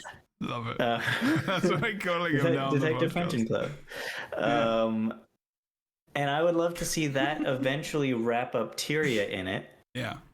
Because I do want us to go to the point where we understand that Jenna is actually Liz. Yeah. You think that? I mean, we're going out there now. I think we got to get to that point. You so think she that's reveals come herself in as Lissa, and then she goes into space and we follow her. So that's Living World 2 expansion. Yeah. Basically. Okay. Yeah. Fair enough. Well, I think Cran, do you want to add a little bit of what, because you were thinking in your video, do you want to briefly kind of explain maybe what you were thinking from your video, what you hope maybe from that Living World? Because you talked about it in your video a bit, but what did you kind of get from, I'm going to find the image, but there was like an image that we were given, right, of the Jade Sea, like the figures and whatnot in the video. I would love to get your kind of ideas about this, because you put it very well across in your video. Wow, I can't even talk, because I think Words a lot of hard. the time they are hard, because a lot of the time I feel left out in Guild Wars 2 lore and stuff, because there's so much, because I often forget And people are going to say it's probably because of undiagnosed ADHD, but like, which is a very big possibility. If I get bored for a second, I will switch off immediately and I forget things. That's a problem for me when I try to engage in stories. So especially when I've got so many different stories going on, because I like to just dip my head into everything and know roughly what's going on, but then I forget a lot of what's going on. So I really like you. The reason why I like your videos, I'm selling Fornax's stuff right now, is because you explain them in such a simple, unique way with emotion behind it. It's very much how Rook did their just overview of everything, which was just fantastic for me in terms of how I take information, because it's difficult for me to take in story over years and years and years and relate back to it in my head. I can't do that. I need to go back and watch things again. So when we do the shows with content specifically about an episode, I have to have the episode playing in the background, because otherwise I don't know what happened, because that is really unfortunate. But I'm giving you I'm giving you a very long-winded compliment, and also Rook as well. So what do you think is going to happen kind of with this, just even based around that image? Because you were talking about the 3 figures. Like, what do you think, Fornax? Firstly, I do think that you might have executive dysfunction. Yeah. In your, I have it. I have ADHD, so okay. I'm with you. I'm not saying that I'm like, there are I'm pros not and like, cons. I'm finding out about this. This is something I'm investigating myself. So yeah. We'll find out. And I mean, so from a personal point of view as a player, what I want is, now that they've wrapped up the dragons, I'd like them to have an Andor moment. This is where... Be careful with spoilers here. So, no. So... I'm not going to spoil the show. I've seen it, but like, I know loads of people. So, okay. Previous entries in the Star Wars canon, the new Disney stuff, have been very beautifully made. They've been, some of them, very fun, but they've all just, it's all just milking that member berries, right? Like, I get it. It's all about fan service and harping back to a very select few characters, and it's a rehashing and rehashing and rehashing. And Andor has just broken that mold. It tells a compelling, beautiful, terrible, wonderful story that just it could be set in any universe, but it's set in the Star Wars universe, and it is beautifully written. It is incredible. If you haven't watched it, please, for goodness sake, go and watch it. And this is what I would like to happen for Guild Wars 2. I would like them to take a really good look at what kind of stories they want to tell, and take more time. There have been so many plot moments, as we've talked about ad nauseum, where we have a character, they're introduced, we're meant to care about them, they're killed off, we haven't had enough time to connect, we don't care, or we don't care as much as they want us. Who do you care about? Belinda. Yeah. I mean, someone does. We're happy for you. You're a Canadian, though, right? Sorry. But yeah, I immediately, this is really bad because I can't remember his name and I should. Oreen's brother. Oh, no, sorry. Oh, yeah. Vlast. Oh. Yeah. I think it's a perfect case in point of that as well, where it was like, I mean, that felt like it could have been an artistic decision as well to do that, so that it's like, oh, Oreen didn't even get a chance to know him, right? Yeah. Which I think is also valid in that, like, not every death does have to have a ton of build up and a whole bunch of emotional stuff and things like that. But no, I mean, I agree with you, Fornax. Please continue. I agree with you, Fornax, too.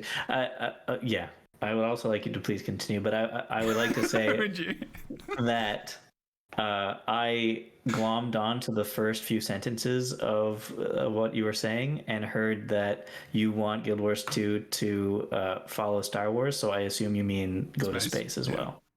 Yeah. I would be very happy to go and find out where the humans came from, because they are an invasive species on this planet. I've championed that cause on a number of videos. And why there's so many human females? you know, I mean, there's just so many. Can I demonetize the video now and tell you why? No. No. I don't think we need to go. I think we all know. No. Every single viewer that's able to watch this from each other. You already said you got to clean up your bed sheets or something like that. No. Oh God, no. I was. No, that wasn't. Is that it. what you meant? No. Okay, all right. Never mind. No, I promise. No. I'm sorry, you've just blown my mind now. What was it we were talking about? Where we were talking about the living world. You were talking about Andor. You were giving us examples because you're talking. Because it is. You're right. And when I started watching Andor, I'm not going to spoil either. It was just like I was like, oh, this is okay. It's just kind of just in the Star Wars universe. And then I was like, oh. Like, we're finding out these stories about people, such minor characters in, like, Star Wars. Like, this officer who is just, like, this person, but just has this whole life and a family and is in this organization and all this kind of stuff. And you're just like, oh, wow, we just never find out these stories at all. And you can't do that in a film because it's only 2.5 hours long or 2 hours long. You can do it in that episodic kind of format because it's 12 hours long, 13 hours long, because you just can't keep that to there's not enough space. There's not enough space for it. That's very good. What I want a character-driven story. Calm down. Pigs in space. No, I want a character-driven story. Is what I want. What I'm saying, right? Yeah. Because we care. I care about the characters in Andor. After one season, I care more about the characters in Andor than I do about the characters that I've been with for a decade. Did you cry? Did you cry in Andor? Oh my God! Yes, I did as well. That was emotional.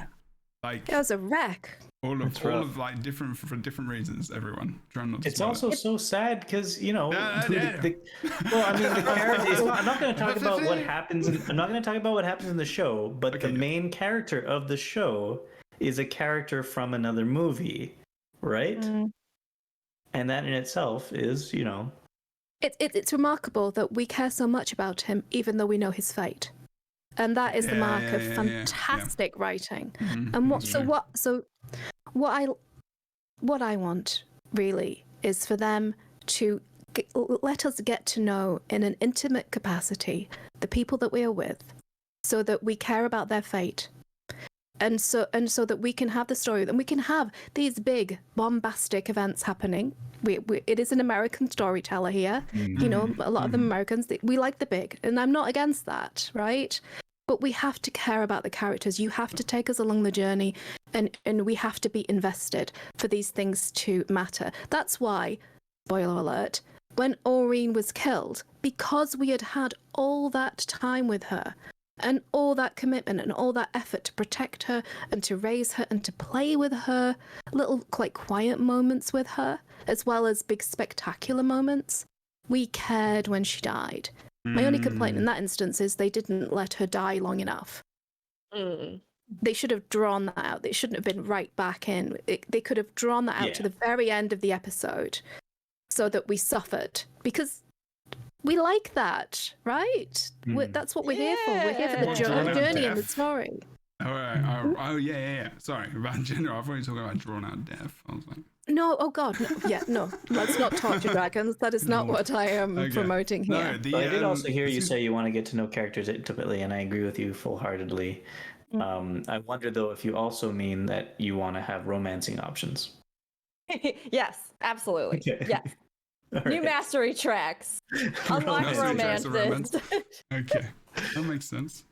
Honestly, I'm fairly indifferent about that because I'm on the ace spectrum, so I don't get that kind of thing. It kind of like sails over my head. But hey, look. Thank you. I don't mind. That's okay. I'm Demi, if anyone needs to know. That's So there you hello, go. A fellow Demi. Hi. Yeah. But yeah, so that's what I really want. Do I want to go to the Sunken City? Yes, I think it could be amazing. I don't know. I know that you hate me talking about World of Warcraft, but one of the best. Wait, when? One of the best instances. Oh no, it's just because I don't agree with Blizzard, because I think they're on. Oh well, of course they are. They're corporate. They're a corporation. They're not a moral entity, right? But it's true. Suramar, from Legion, was fantastic.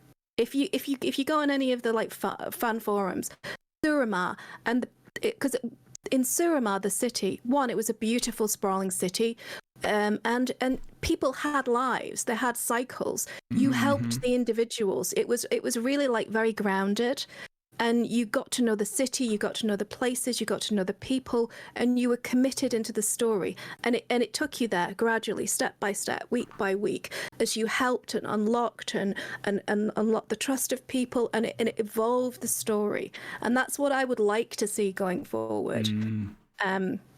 Maybe not necessarily for just one living world bridging narrative to the next expansion, but I guess I'm just looking for deeper, more meaningful storytelling from them.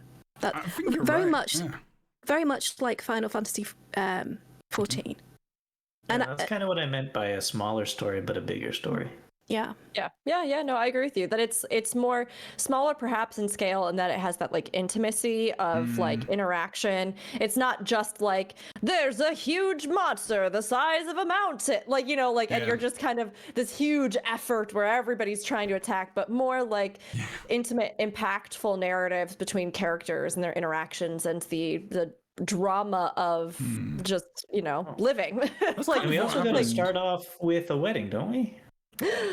Yeah, that's true. That's gonna be. I mean, that would be. That's episode 1. That would be interesting. I mean, if it was the beginning. Globetrotting to get the wedding together and go and get the flowers from one continent and go and meet her mom, and that would be amazing. That would be fun. I'm down for that. Yeah. Okay. Yeah. I'm gonna push. I like where this is going. I think what a lot of games do or have done in the past, and I'm going to use Destiny 2 as a bit of an example. If you play the Destiny 2 original story, you're just like, this is so many sci-fi blockbusters in one. It's like Star Wars, Avatar, Star Trek, and everything in just like one glorious whole. And then you're just like, wow, this is actually 10 stories that I've played a million times. And they changed it, I think. Maybe, I'm not sure if it was for the better or not. But I like that idea. I think loads of games have used, obviously, they use film as a direct, way of telling their stories, or books or whatever. But going down that path of like Andor, for example, like you say, and really delving into it, just gives that game more depth, doesn't it? It just gives the game more depth. You've got those levels. It's like in map exploration. You really want to see. One of the things that's really good about Kai Nang that I love the most about it is you've got the modern. You've got this modern, expansive, wonderful, bright kind of like massive city with all the lights and the holograms and stuff, and then you've got the kind of more the poorer kind of areas where you can see the original craft work and just the old wood and the depth of the zone. And I think that's what I would like to see more in their story. I think that's really I think that's a good way of like a comparison, a way of looking at the story in Guild Wars 2. Sometimes you do see all the flashiness and the massive dragons and all this kind of stuff. And I think the only time one of the times really early on in the story you could say they kind of went down that line was maybe when we voted in season 1. I think that was like a really good way of like showing us more of the political side of the game, which is kind of what Boots alluded to earlier, and that kind of side. But I think Boots wants to go further in. I really loved that. Like, it was good to know about like Ellen and Evan Nashblade and that kind of that rivalry and being able to vote and like the political side of Lion's Arch and having like a really big decision between like waypoint expenses and repairs and all these really impactful things on the game, which I'd love to see.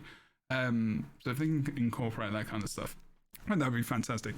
I'm going to throw us over to something else because it's getting on time-wise.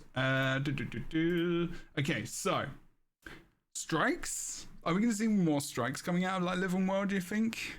Maybe? And are they going to be from Living World, or are they going to be older content? And I'm going to be right back in like 2 minutes, but roll on. Oh. That's the note for the next part of the conversation?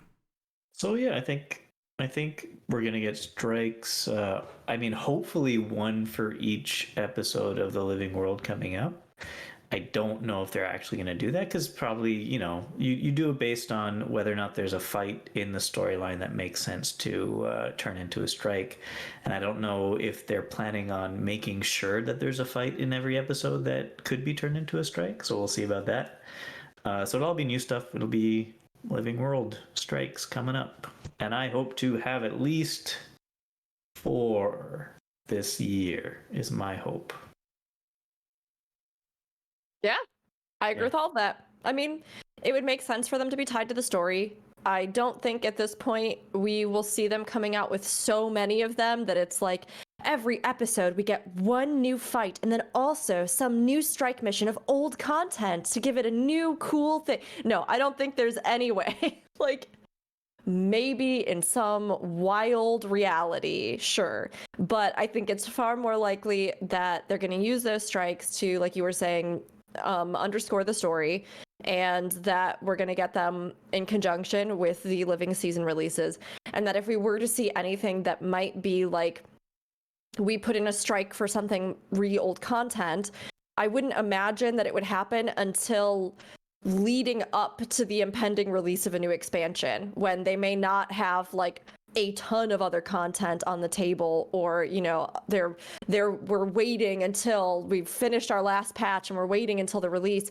Like, maybe we would see something then that would make use of that. But I think at this point they're probably all going to be in service to the story and new things, and I don't think it's too unrealistic to think that we would get one with each release, each patch, depending on whether or not again, the scale of the maps, the stuff that are on them, those sorts of things. Like, if they aren't doing maps every single release, which I don't think they will, because they, seemed to shift away from that with Icebird Saga, which I think was a good choice. It feels like that would free up more capacity for other content, because you're not creating a whole new zone, right? You're going to be creating something else.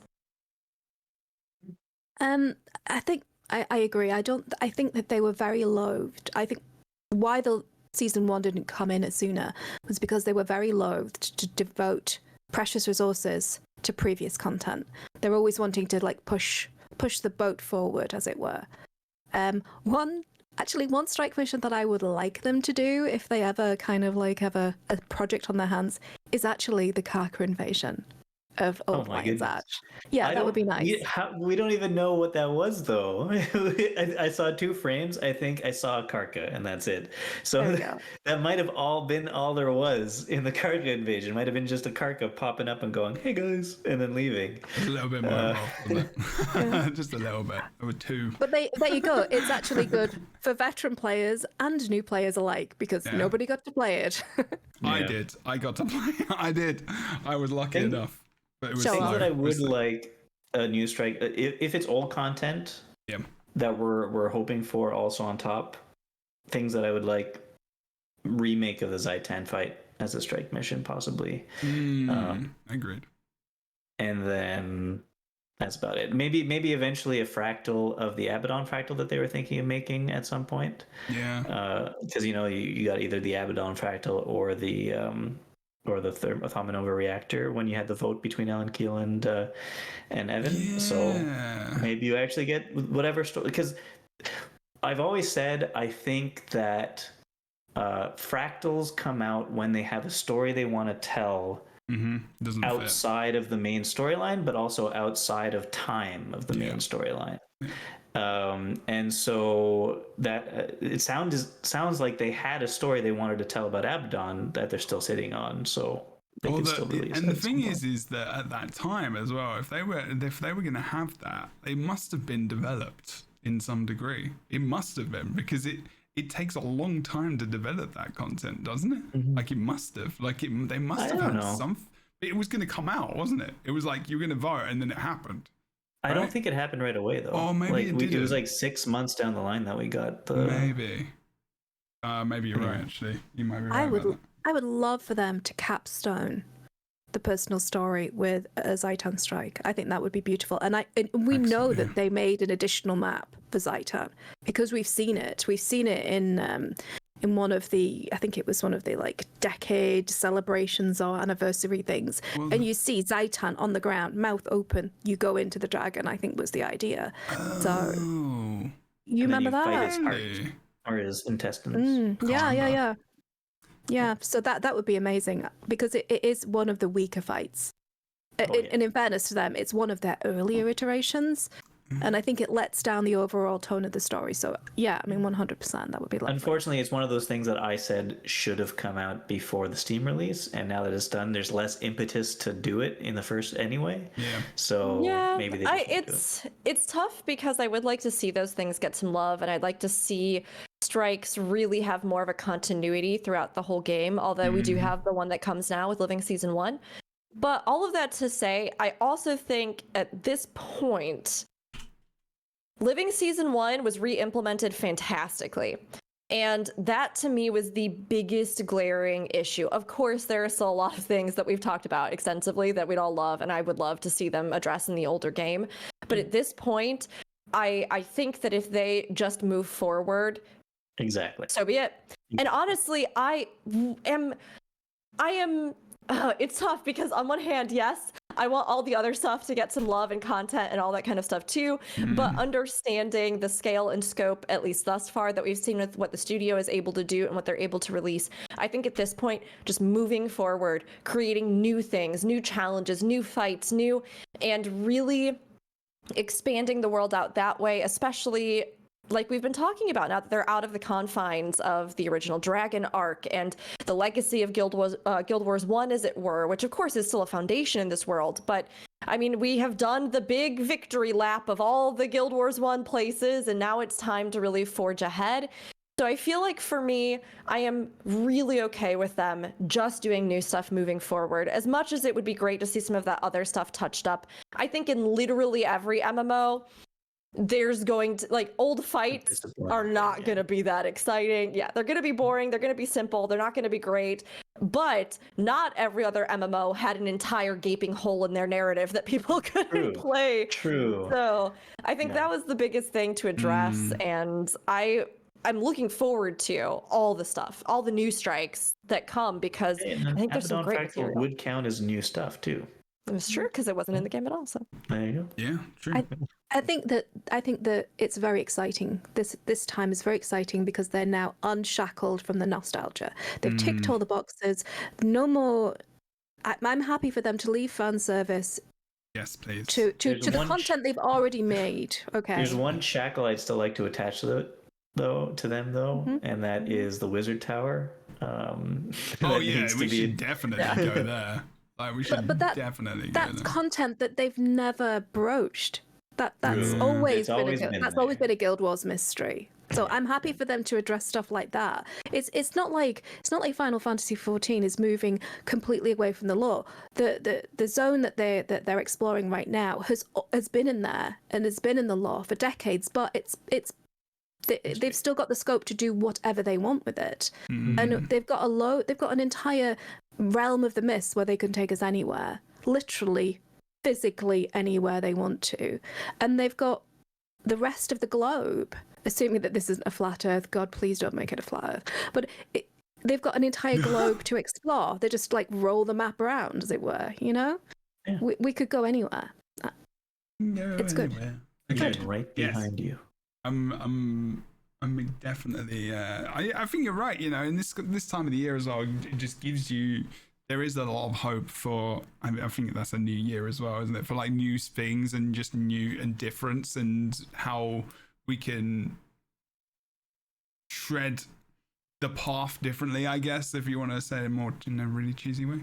But like, yeah, I think I just have some hopes for not going back and just redoing, and you know, the fan service and stuff is cool, but I just want new stuff. I need new things. I need new stuff to just be like, I don't know. And I think that's good. It's a good time to do that. 10 years, Steam release, new player insertion. And just as a quick update on the Steam numbers, they're still hanging up there, you know, in kind of around 4-5K players wise. I think Steam was always going to be for them, because I don't think that's a massive amount of players, but on Steam, actually 5,000 is like top 100. and there's a lot of games in the world. Actually, it's probably better than that, but it's still pretty good. And it's 5,000 extra people as well, honestly, because I think all of us who play on the original client opened accounts and made characters on those Steam, but probably don't really play them anymore. Me, and like just because it was fun. Just to clarify for everybody listening, you're saying like 5,000 active players a day. Yeah, a day? Concurrent. Or, So right now, concurrent. So 24-hour peak is about just 4,135. All-time peak was 8,252. And then playing like 15 minutes ago was like 3,873. So it's actually got up over Christmas. The Christmas time was always good for Steam and like people on vacation, right? So you'll see that number go back down. It has slowly decreased. But it sounds like the game has pretty good retention. Still. Yeah, but it's not like it's like 0.1% decrease. Do you know what I mean? It's not like 50% or like 80 or 99.9%, which is what New World was on release. That's back up there now. It's gone back to like 30k, but that's the only place it's available on Steam. Whereas Guild Wars 2 is, as it's got the launcher and all the things. Can I slightly derail the conversation and do a Boots and say, sure. What is your opinion of? I don't know whether the creators in WoW, but there's a gentleman called Pritch who has a very large community. Guild Wars 2, didn't and he's made it known. He's getting memed the shit out. Sorry, he's getting memed a lot because he doesn't have a mount. Yeah. Didn't he make loads of people made loads of script at the start of his run, didn't they? And they just kind of around. He seems to be having fun. Do you think that kind of exposure helps the game? It can only help the game, right? I mean, it's if there is a big channel like someone who like plays the game and against even if it gets 100 views of people who have never seen it, it's always good, right? I mean, I think if they play the game, or if it's someone who plays the game and then they just crap all over it, I think that is definitely not good. Like, it's good for if maybe like people hook onto the gameplay and like they don't follow exactly what the person says, that can be different. But like New World, I think for example, a lot of New World's downfall was a lot of creators just absolutely decimating it, because that was just what the YouTube meta was, like just negative opinions about games and not picking out anything that was good about it at all. And sure, it had a lot of bad stuff about it, but actually I wouldn't have stuck playing it if it wasn't some kind, because I don't spend time on things I don't enjoy doing, and I played MMORPGs for a long time. So when people started really crapping on that, like, it was so hurtful to the game. It was one of the biggest hurtful things. It was worse than the fact that the game wasn't really ready when it was released. Like, that's how impactful those videos were, because people listen to content creators. That's they're called influencers for a reason, right? And that's why companies sometimes pay content creators to play their game for at least a little while. Yeah, I'm surprised. I wonder if Pritch is being paid by ArenaNet. I mean, he would have had to relay that, I suppose, at the beginning of the video. That would have to be an ad. Yeah, that would have to. Yeah, like Josh Strife Hayes, he did an ad, but he plays it anyway. Those are the best kinds of ads. It's kind of weird though, because all of these big creators play Guild Wars 2. There's Lazy P on as well. Whether or not you like these people or not is besides the point, because they've got huge. They have audiences. They have audiences, yeah, and some of those people are going to be right that we want in the community, and it's just interesting that they don't tend to stick with the games, and I think with Guild Wars 2 in different ways. So the issue with that is not necessarily because of Guild Wars 2. Well, it does have something to do with Guild Wars 2, because Guild Wars 2 has a smaller community than some other games. So if you don't see your numbers rising as a content creator when you go to a new game, you might not stick around with it. Even if you like it, you might not do it on stream if your numbers are low while playing it. For sure. I think the reason why a lot of content creators go game to game is because I think it seems as though these days that a variety streamer is a better way of growing an audience than a single game streamer. It really just depends. I mean, you can look at some people in Guild Wars 2 and that doesn't really apply. I mean, it's just the meta, like in content creation, it's just different for everyone. I think it really just depends, doesn't it, on what the kind of content and the personality. You're right. I mean, if you look at people like Muckluck, for example, who is someone who is just ridiculous, and how he's been able to catapult himself up there into the realms of, you know, being one of the biggest Guild Wars 2 content creators out there at the moment. I would say probably bigger than hard work. Oh yeah, absolutely. I mean, he's doing that every day, but Guild Wars 2 is his launch point. But he actually does a lot of variety as well, for example, and goes out there, but easily gets the same viewers as Mighty Teapot, if not more sometimes as well. And that's just based on him specifically. It's not like a community of people.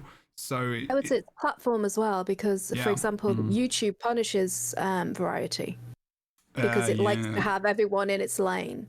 This is what your channel is for. That is what your channel is for. It likes the lanes. So true. Like, you just go, I remember when I first started on YouTube and I was making Guild Wars 2 PvP build videos and, like, you know, building videos about just tournaments and stuff. And as soon as I went outside that realm into another game and PvP, it was like one view. It was just like no monitor, like nothing. Like, it was just, the algorithm just didn't like it, and it was just like, okay, fine, I would have to make another channel. Whereas if I made a completely different channel and that was my first video, it probably would have been like 100 views or something. Not much, but like it would have been more. That's like a whole other episode that we could do, where we talk specifically about what it's like to grow or to be a creator for Guild Wars 2 and different, you know, platforms and things. Yeah, definitely. That would be cool. I would love to. We should definitely do that. But yeah, I'm going to bring us back. Sorry. But yeah, good points overall. I think I'm going to. I don't want to go for too much longer because I don't want to take these wonderful people's times up forever. But some other things. I think there was something I wanted to talk about in terms of, and you're talking about Pritch, and I think yes, just overall generally, Phoenix, to put like a in on that one, like is. I think, what do you think? Do you think that's bad? That, you know, do you think it's good that someone else is able to come in and kind of show off the content for the game? Is that, you know, do we want more people doing that in 2023? I guess we do, right? I think Pritch is a fairly honest actor. I think he genuinely loves MMOs. He loves gamers. He loves gaming. He's committed to it. He has a very diverse and very big church, shall we say? Yeah. And he genuinely he was very as distressed as you are about the revelations, and he even nixed all content for a good period of time. Yeah, I followed him for that. Yeah. So I think he's an honest actor. I think that he will give Guild Wars 2 an honest shake. I don't think that he will knee-jerk it, and I think he appreciates, because he's also a big fan of 14. He jumped into it. He didn't understand it. He talked to a few content creators in there. He did a series where he was trying to guess what they were supposed to do in raids, which was quite hilarious. If you've ever raided in Final Fantasy, you can feel for him, because how does he know what he's looking at? But yeah, I think he'll give it a fair shake, and I think that the more eyes on this game, the better, because it's a wonderful game. It is a genuinely wonderful genre-defining game and genre-breaking game. And I think that the more players demanding from other games the kind of features, I think it's better for us as a community of gamers, let alone just fans of one franchise, right? As a community of gamers, it's better to have a broad spectrum and companies learning from and having a symbiotic relationship with one another. And when it comes to an MMO, I think it's always the more the merrier. For sure. Yes. Oh my gosh. Yes. Like, honestly, it's a good thing if more people are covering the game, talking about the game, creating content for the game, right? And in 2023, I hope we do see more and more and more creators giving it a shot, trying it, and genuinely coming to it with that open spirit of, hey, let's do this, let's play this. And I hope as well, though, that communities remember to still support the streamers who play this game all the time. Because I know that's also something, like, it can be really exciting when new people are trying the game and watching and coming in and seeing what they were doing is so fantastic. But don't forget to you know, show some love and some support and kind words, and recommend as well, you know, those creators that have been staples in the community of any scale, of any size, you know, that focus on any kind of content. Because I know that's also a big thing where I think, especially as creators too, like, I'm also totally guilty of this. when we see other new figures coming in and so much of the talk dominates so much around them and what, you know, is happening with them in the game, that we ourselves can feel really insecure or really bummed that, like, oh my gosh, look at how huge this is, that such and such is trying this and people won't stop talking to me about it in my chat, and it's like, I've been here for 5 years playing this game. And it's like, I really love it and I'm working really hard for it. So, like, you know, if you want to see all of it, to say, as content creators for 2023 and Guild Wars 2, we need to be open to sharing this game with so many other people and bringing people in and supporting other content and keeping an eye out for people that are trying it and making this a really welcoming space, I mean, as communities and as content creators, but also remembering that, like, you know, there is a community here and we don't want to, like, tear the community down. We want to just keep building it, you know, veteran players, new players, you know, people will pick it up, try it, and then leave if they don't want to. And while there can be bad actors and bad voices of people trying various games, that doesn't mean that there aren't still many, many, many good voices and good actors that care about, you know, MMOs, or that are excited, or that have been playing them for a long time. And that's where that support and that focus, like, you know, build that and keep building it. Because we can't have, like, a really thriving category on live streaming services or on YouTube unless people are out there consuming the content, sharing the content, watching the content, and creating a space where people want to continue to see more of that grow and the game to get shared in that way on those platforms. Awesome. I would say that a high tide lifts all boats. So I've never looked at my fellow content creators as competition. I've always looked at them as more like colleagues. Yeah. You're a better person than I am. There has been. Can I just also say it's a bit of, like, old person to young people, that there's no point in comparing yourself to anybody else. You should, if you really want to advance yourself, then look at where you were and where you are and where you want to go. Energy, right? It's where you put your energy. I view them all as friends. I view them all as mortal enemies. Oh yeah, I wouldn't destroy most of them. Yeah. No, I'm kidding. No, it is a big thing. No, but we all can, I agree with every single thing that Fornax said. Every single thing. 100%. Yes, you put your energy in ways that you can see meaningful change, and you can give yourself a direction forward. Because and this goes for anything. This goes for, I would assume, even game creators, right? Like, we can sit here and talk about MMOs as a genre and talk about what other games are doing and what we think games should do and all these kinds of things. But when it comes down to it, right, like, it is about always figuring out your strengths, your weaknesses, how you move forward, and that's a journey that's going to be entirely unique to you. So I guess just some New Year encouraging words, but yeah, for sure. Let's talk about what other stuff with 2023 Guild Wars 2, Jeb. I was thinking about raids as well, and I was just kind of like, I think they just need to nip it in the bud. If they're done, just tell people maybe if they want. I just thought that was a thing to put in there. I was like, I don't know. It might come back. Well, that's the problem, right? The fact that we can say this and yet we don't know. It's just that okay, so strikes are not raids, but they're pretty damn close. So, like, it keeps the community who likes hardcore content engaged. The challenge mode strikes do. Yeah. And so I don't think they're going to say we're not doing raids anymore, because they might still do a raid in the future, right? Like, it's. I guess if they say that we're not doing it, and then I don't think there's any fear that anyone's gonna leave the game if they say they're not doing raids. I don't know. I think there would be people who even if they don't leave the game because they're stuck here, even if they don't, they're stuck. I mean, yeah, I feel like there are people who, myself included, would not be able to leave the game even if they say there's not going to be world versus world anymore. We're going to delete it, you know. So I think.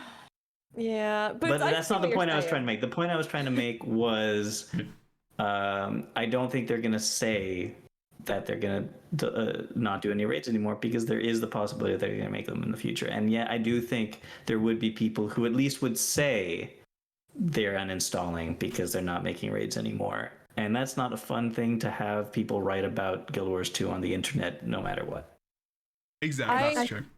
Yeah, I agree with you 100% in that. I think if they say that officially, I do think we'll see people that officially uninstall the game and leave the game and whatever to say there.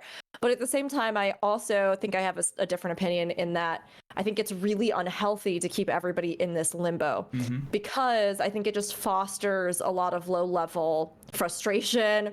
Yeah. I think it creates this environment where people, I mean, this is theoretically within the realm of MMO genres, right? Raids are a fundamental building block of content offerings in an MMORPG.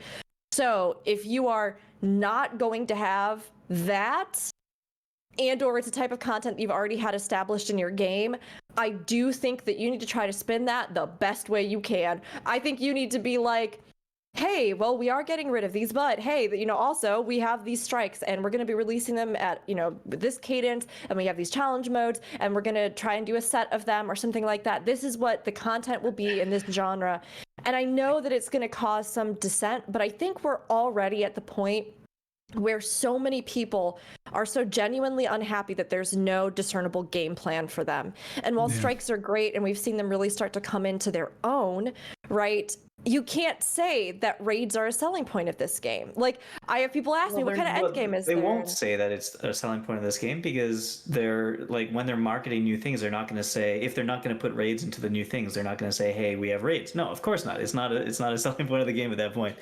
But they do have hardcore content. And I will say that I don't think it would be smart for them to shoot themselves in the foot and tell everybody there's no more raids when there's no reason to not leave that option available to them in the future to develop. Like, that's one reason. No. I'm saying, like, if they say now there's not going to be any more raids, we're only doing strikes forever and ever again, that is not necessarily what their mindset is. Maybe they do have the thought in their mind that sometime in the future we might decide to make a raid again. I also don't think that you can actually say that that's something that in a live service game that you can do as part of your model, right? Yeah. You're like because to say, well, maybe at some point one day we will do one, to me is I just don't know if you can build a player base off of that, because we do have strikes now, so you're not. I know, but like, you know what I mean? It's tough because I'm with you in that I personally, as a player, would rather have them leave the door open and then make one, and then I'm like, hey, a wonderful bonus on top of my strike missions. Yeah. But I also know that largely many players already have left the game because they're going, well, this thing that I love to do and that is such a huge driving force in so many MMOs, we just don't even know. And maybe one day they will make one, but maybe that's in 2 months, maybe that's in 5 years. And if I don't have anything to do until then, that is this type of specific content that I want, and I don't know how long that wait could be, I think it just makes it feel all the worse. And it's also tough too, because like, we run 3 learning progression raid groups in my community, and I love doing them, and I'm not going to stop doing them. And I think players should do the raids, and they should have fun, and they should try them, and they should do the content that's there because it's so good. But it's also tough in those situations as well, because I think people just get to the point where they're like, what does it even matter? Like, I've done these same 3 raids 1,000 times. Sure. I've done these same things 1,000,000 times. Like, I could keep teaching people, but are we even going to get a new raid? I guess I could just do strike groups, but that's just easier just to like, I'll just do an LFG or just like pop in or, you know, whatever. So it's tough because personally I'm with you, Boots, in that I don't want them to say they'll never do it, because I would like to get more eventually. But I do think that this is a point where they have to decide if this is going to be part of their content lineup. And then whatever the plan is, whether that's we come out with a new raid every other year or something, I think they need to let people know, because at this point, I think they're just damaging the endgame community by having it be this big amorphous thing where people don't know if they have momentum leading them into what might be next. They don't know if it's worth the hours to keep running these things and training people. And I think the strikes are a huge step in giving us something, but I do think they still need something else when it comes to instance PvE content in the game. Yeah, strikes are, in my opinion, like if you go and play WoW or you go and play Final Fantasy 14, and we're going to talk about one thing very, very quickly after this, because there's a video that someone linked me that's very important, and it can launch the future podcast episode, which I want to do as well. But like, if you think about the WoW community, and when I went back to play WoW for a while, there was this point where I really wanted to get back into raiding, right? And there is a raid community in Guild Wars 2, albeit it's very small and it's a very tiny % of the population. And it's sold mostly on Twitch, and that's why people get excited about it. But the majority of those people probably don't play it. Is that there is this real energy and focus on, there's this expansion coming out, there's a raid, there's next thing coming out, there's a raid, the new gear, the new stuff. And I'm not saying Guild Wars 2 has to do that, but it's a really important part of that end game process, which I think is what Rook is alluding to, and well, not alluding to, but is saying, sorry.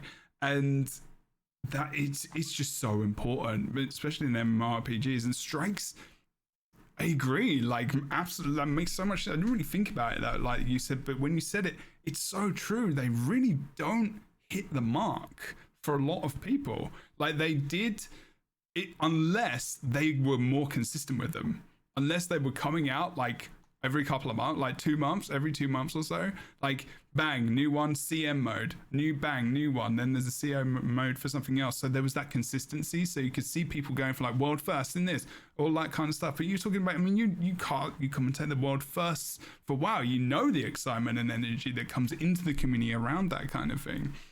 So what I would like to see is something just to round this off as well in 2023 for Guild Wars 2, is to have more of that energy that comes in, and that comes from advertising their website, showing off the game. It comes up in so many forms, and showing off, you know, what they can do in the game, and really kind of pulling those parts out more and just showing the world more about like the good stuff in the game. Like Fornax says, like, don't hide your game behind these walls, and just kind of show it. And strikes can be that thing, like have those world first, have people commentating, have streams talking about the things, and they can do that, and hopefully they do.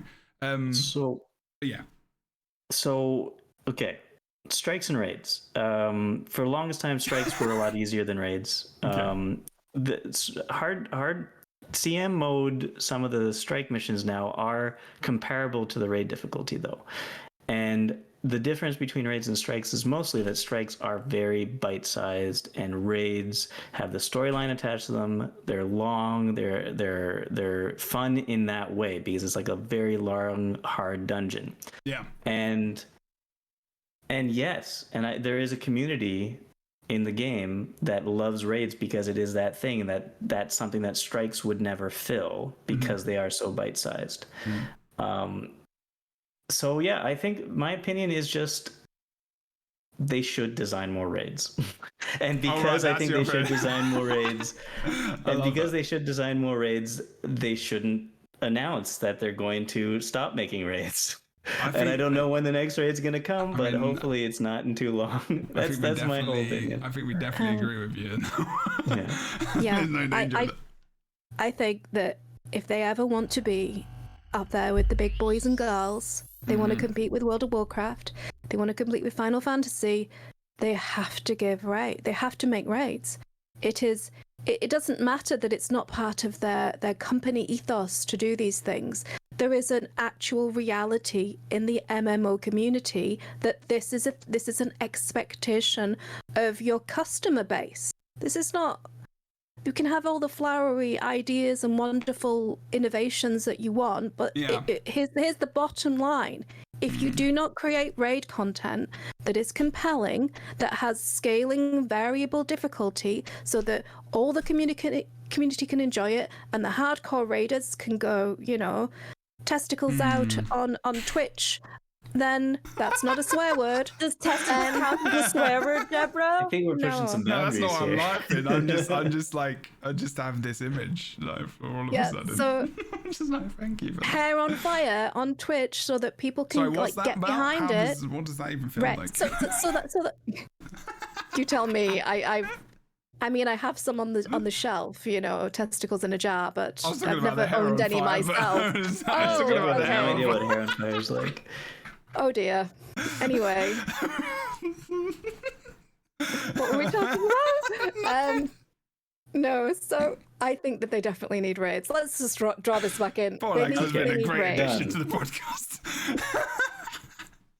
Great stuff.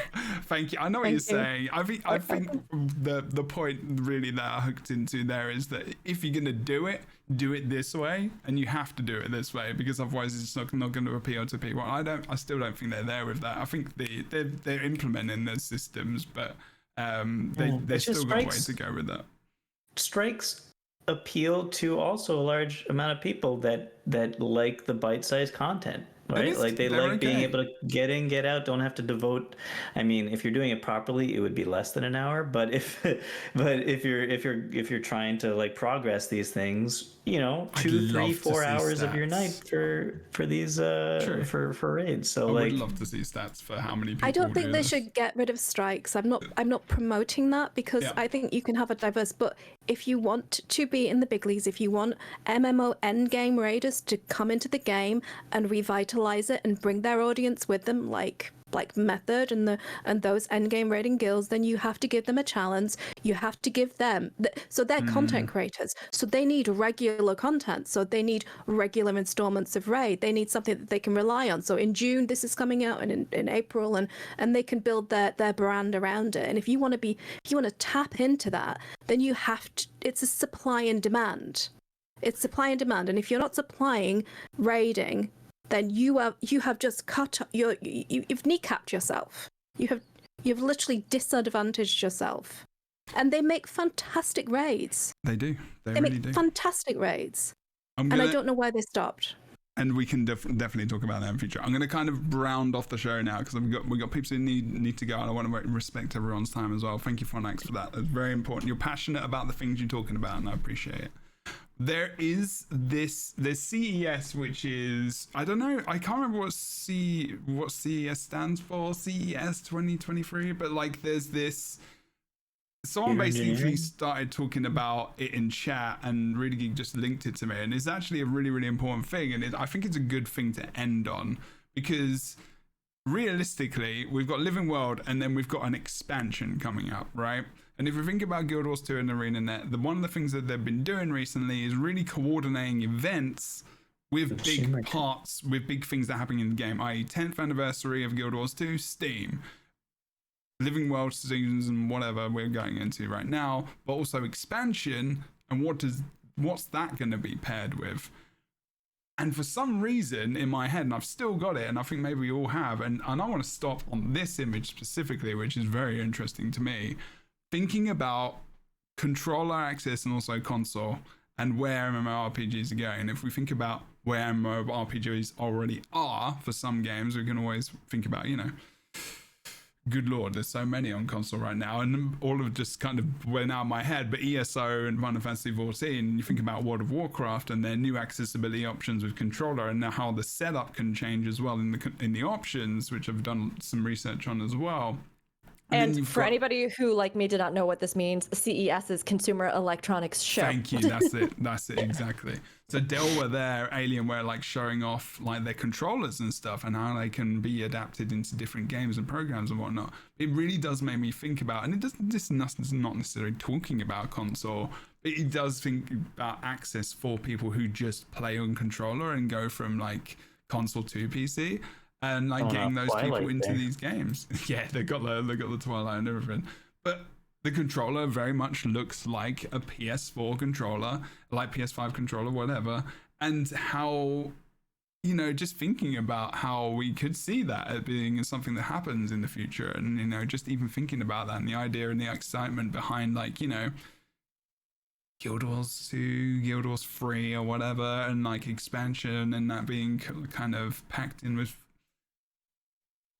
the expansion, just like, do you know what I mean? Like these ideas of the future and what Guild Wars 2 could possibly be bringing, That was huge on the display. I missed that. They were showing a button that brought up a mount wheel. The wheel. That's exactly like the So the mount wheel that we want in our game. Yes, I mean that's a huge influence from ESO. That's like it's basically ESO. Like it's just. Well, the big thing being here that at this Consumer Electronics Show that happened last year, end of last year. I don't know. This is 2023. This is happening right now. Right now. Yeah.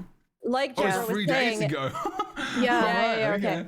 So, like Jebro was saying, at this show, they showcased these big hitters, showcased a variety of games with this controller that they were using. And one of the games that's in this footage is Guild Wars 2. So adaptability here with the Xbox, with the Xbox controller. Is that what they were using on it? I'm not sure. It's the Dell. It's a Dell-made controller specifically. Yeah, so it's like Alienware logo on it. Probably compatible with Steam Deck. Yeah, I play Guild Wars 2 on the Steam Deck. Oh, nice. So the idea here being that perhaps they are looking to adapt the game with more awareness, right? Whether Guild Wars 2 was aware of this or not, although it seems like it if there was a mount wheel on display in this, like there may be some adaptation specifically coming for controller, whether that takes it to consoles, who knows, but definitely making it accessible with like Steam controller, Steam Deck. It looks like even more of these like PC compatible controllers that are coming out and having some sort of schematic that would work for that immediately. And there's all the Nvidia stuff, and there's, you can play Xbox Game Pass through TVs. And you can play on Xbox through TVs now, like you can stream games and like how that works with controllers. And I'm just thinking, if Arena and Guild Wars 2 ever came to like something like that, it would just be like that would be another way that you could interact with Guild Wars 2 and completely bypass console. Absolutely, because in Google, if you think about Stadia, which obviously just failed massively, unfortunately, Google, Elder Scrolls Online was on that. So, Destiny 2 was on that as well, and some other live service games. And I had to use controllers, and that was the Stadia control. I've still got that somewhere, although everyone got refunded, which was like mega hype. Never played it. Well, once to just show it off. But yeah, it's just exciting. And the reason why I wanted to end on this was just the hope of the future and what, future tech and everything else that's coming to Guild Wars 2 and how they're thinking about they really are thinking about the future in 2023 and, way beyond that. And it's exciting to think about what is to come for the game. And I think on that note, and just the wheel, like the mount wheel and stuff, if you're not watching the video, like I'll definitely not link that video in the chat. I just won't. Just go and watch the VOD. And you can Google it as well, the titles on there and everything else. I'll try and put it in the description. We'll see. Maybe in the comments. It's just exciting. It's good to see. Yeah. So this could be a rare instance where having like a big umbrella company above you actually opens more doors for quite a small company like ArenaNet, whereby they could the overseers, as it were, could initiate deals with these larger manufacturers like Xbox and PlayStation and get them onto the console and get the game in front of literally millions and millions of players. That would be wonderful. That's kind of the dream because it's such a great game. Oh, no, sorry. I'm sorry. I got excited. And I was like, yes, I agree. Because, if they can bring it to those platforms, it's such a perfect time for it, right? That this is the start of a new story arc. We've had so many things. The story in the past has been completed. It's a new day, and we have this new expansion on the horizon. I mean, whether or not it hits consoles, seeing it be brought to more players, I totally am in consensus with you, Fordax. I agree. It would be so good to see NCSoft use its power for good. That's actually hilarious. That was Kai and Jactress as well who were talking about that video, so thank you very much. Reading Geek did link that to me as well, so thank you very much. People, we're going to end the show there. Thank you so much for watching Lightbringers' first podcast of 2023. We will be back next week with some content. Normally it's the day before I come up with the content because I just don't have time. And if we come up with stuff and you have any ideas of what you would like us to talk about in future, you want another Q&A session maybe? Q&A session. We have to get questions. It's okay. We'll try and do that.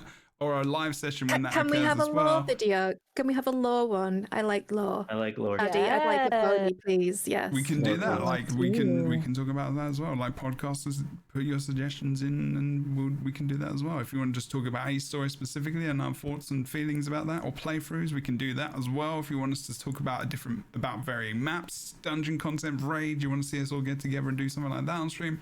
All possible. I'm up for anything. I think we're the only Guild Wars 2 podcast that's ever really done gameplay during a podcast, so that's been pretty cool to. People love those shows for some reason. I almost talk in those ones. You're very focused on doing the right rotation and everything. You're like thinking about your build and like you're into it. It's like, yeah, I respect it fully. Yeah, teach me lore. Yes, we could do some lore teaching episode. I could ask questions and be like, yeah, I actually would love that. Otherwise, I don't think we did an intro, actually. Okay. Maybe we'll just do outros. Boots, what do you do? Where do you do it? And what time can people check you out if you do them live? I am Boots. You could find me on YouTube at World of Enders. And I make videos, mostly about Guild Wars 2. Excellent. Go and check them out. Their stuff will be in the description. It is awesome to see you again, my friend. It's been a bit of time. Welcome back. Thanks. And we'll see you hopefully next week as well. Rookery, tell us what you do, where you do it, and if you do it live, what time every day, and all things, time zones. Yay. Hey, hello, I'm Rookery, aka Rook. You can find me over on my channel, twitch.tv, Rookery, that's spelled Rookuri. I'm usually live over there 2 to 3 days a week, and then I'm on the Lightbringers podcast on Fridays here with you fine folks, and then on Saturdays, I co-host Aetherite Radio over on twitch.tv, Gamer Escape.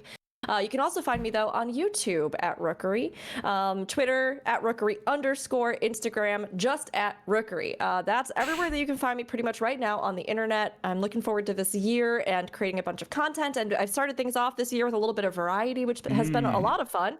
To kind of do something just a little bit different. But there's a lot coming up for the MMOs that we play, mostly Guild Wars 2 and Final Fantasy 14. And I'm really looking forward to everything this year has to bring for them and getting to share it all with you. Awesome. Thank you so much. And welcome back as well. Happy New Year. Yes, we watched a bit of Dragon Age Inquisition while I was in my meeting this morning, which I was definitely paying attention to. Like the meeting, I was actually watching the stream with some toast. It was great. Thank you very much for being here as well. And last but certainly not least, Fornax, or the Crichton Herald, as you may know them as well by. Tell us what you do, where you do it, and if you're doing it live, what time are you doing that as well? I'm still working up to that. So I'm Fornax and the Crichton Herald. You can find me on YouTube at the Crichton Herald, and here on Twitch I do have a channel which is a wasteland at the moment, but that's the Crichton Herald as well. And I'm making content for Guild Wars 2, thinking about what I'm going to do in the new year, this year with. Maybe I'm just going to have to do some Final Fantasy 14 content, and I'm probably going to do a full playthrough on Twitch. It's going to have to be done, I think. Okay. Yeah. What, like the... Yeah. Awesome. That sounds fun. Good. Yeah, so that's going to be fun. And I might even do it with a family member. So, yeah, that would be interesting. Okay. But, yeah. Please check out my latest speculation video, see what I get right and wrong about what's coming up this year and where the story's going and which maps we're going to visit. And that's me. And thank you for having me on the podcast. You're very I really welcome. Appreciate it. Oh, yeah, no, of and course. Happy New Year, everybody. Happy New Year. Yes, happy 2023, people. Woo, enjoy the Lunar New Year as well. I hope you enjoyed Christmas event in Guild Wars 2. We'll be back with tons more podcast content in the year of 2023, which is the year of... Guild Wars 2 again. Thanks so much for watching. Don't forget to check out all my stuff. Anchor.fm/JebroUni, I think it is. I can't remember. Just come to the Twitch channel. You can get access to everything there. Twitch.tv/JebroUni. You can also check me out on Twitter, JebroUnity. The Unity is the name of the old guild I used to be in, but if you want to join the Lightbringers Guild as well, there is a link in the description below where you can just join a bunch of different people who hang out at various times. We don't have a lot going on right now, but we have just a chill community, which is very welcome, as well as inclusive for different people in the community who might not feel safe and welcome wherever they go. So if you want to come join us there, you're very welcome to do so. Not sure why that just stopped playing. That's weird. Like just really like dramatic song, and then all of a sudden just died. Do all the things. Follow, support. Appreciate it very much indeed. You take care. Reach out to those who you haven't seen maybe for a little bit of time. And I just realized that I took my mouse out of that computer. I actually need to put it back into the other computer so I could transition the scene. The other mouse on my other computer just died, which is great. So you're gonna have to bear with me for a second because these intros and outros are never awkward at all. Thank you so much. This is a well-oiled machine. Wow, Boots, you didn't even have to sidetrack this outro. My mouse it was already off the rails. My mouse just died on the other PC, so I had to How stop bad it. would it be if I bow out right now? No, it would be fine because I'm not on that screen anymore. Thank you so much for watching. Okay. Take care. Go and check out the episode on Spotify as well if you do want to listen while you're in your car on your drive to work, home, or whatever. See you soon. Bye-bye.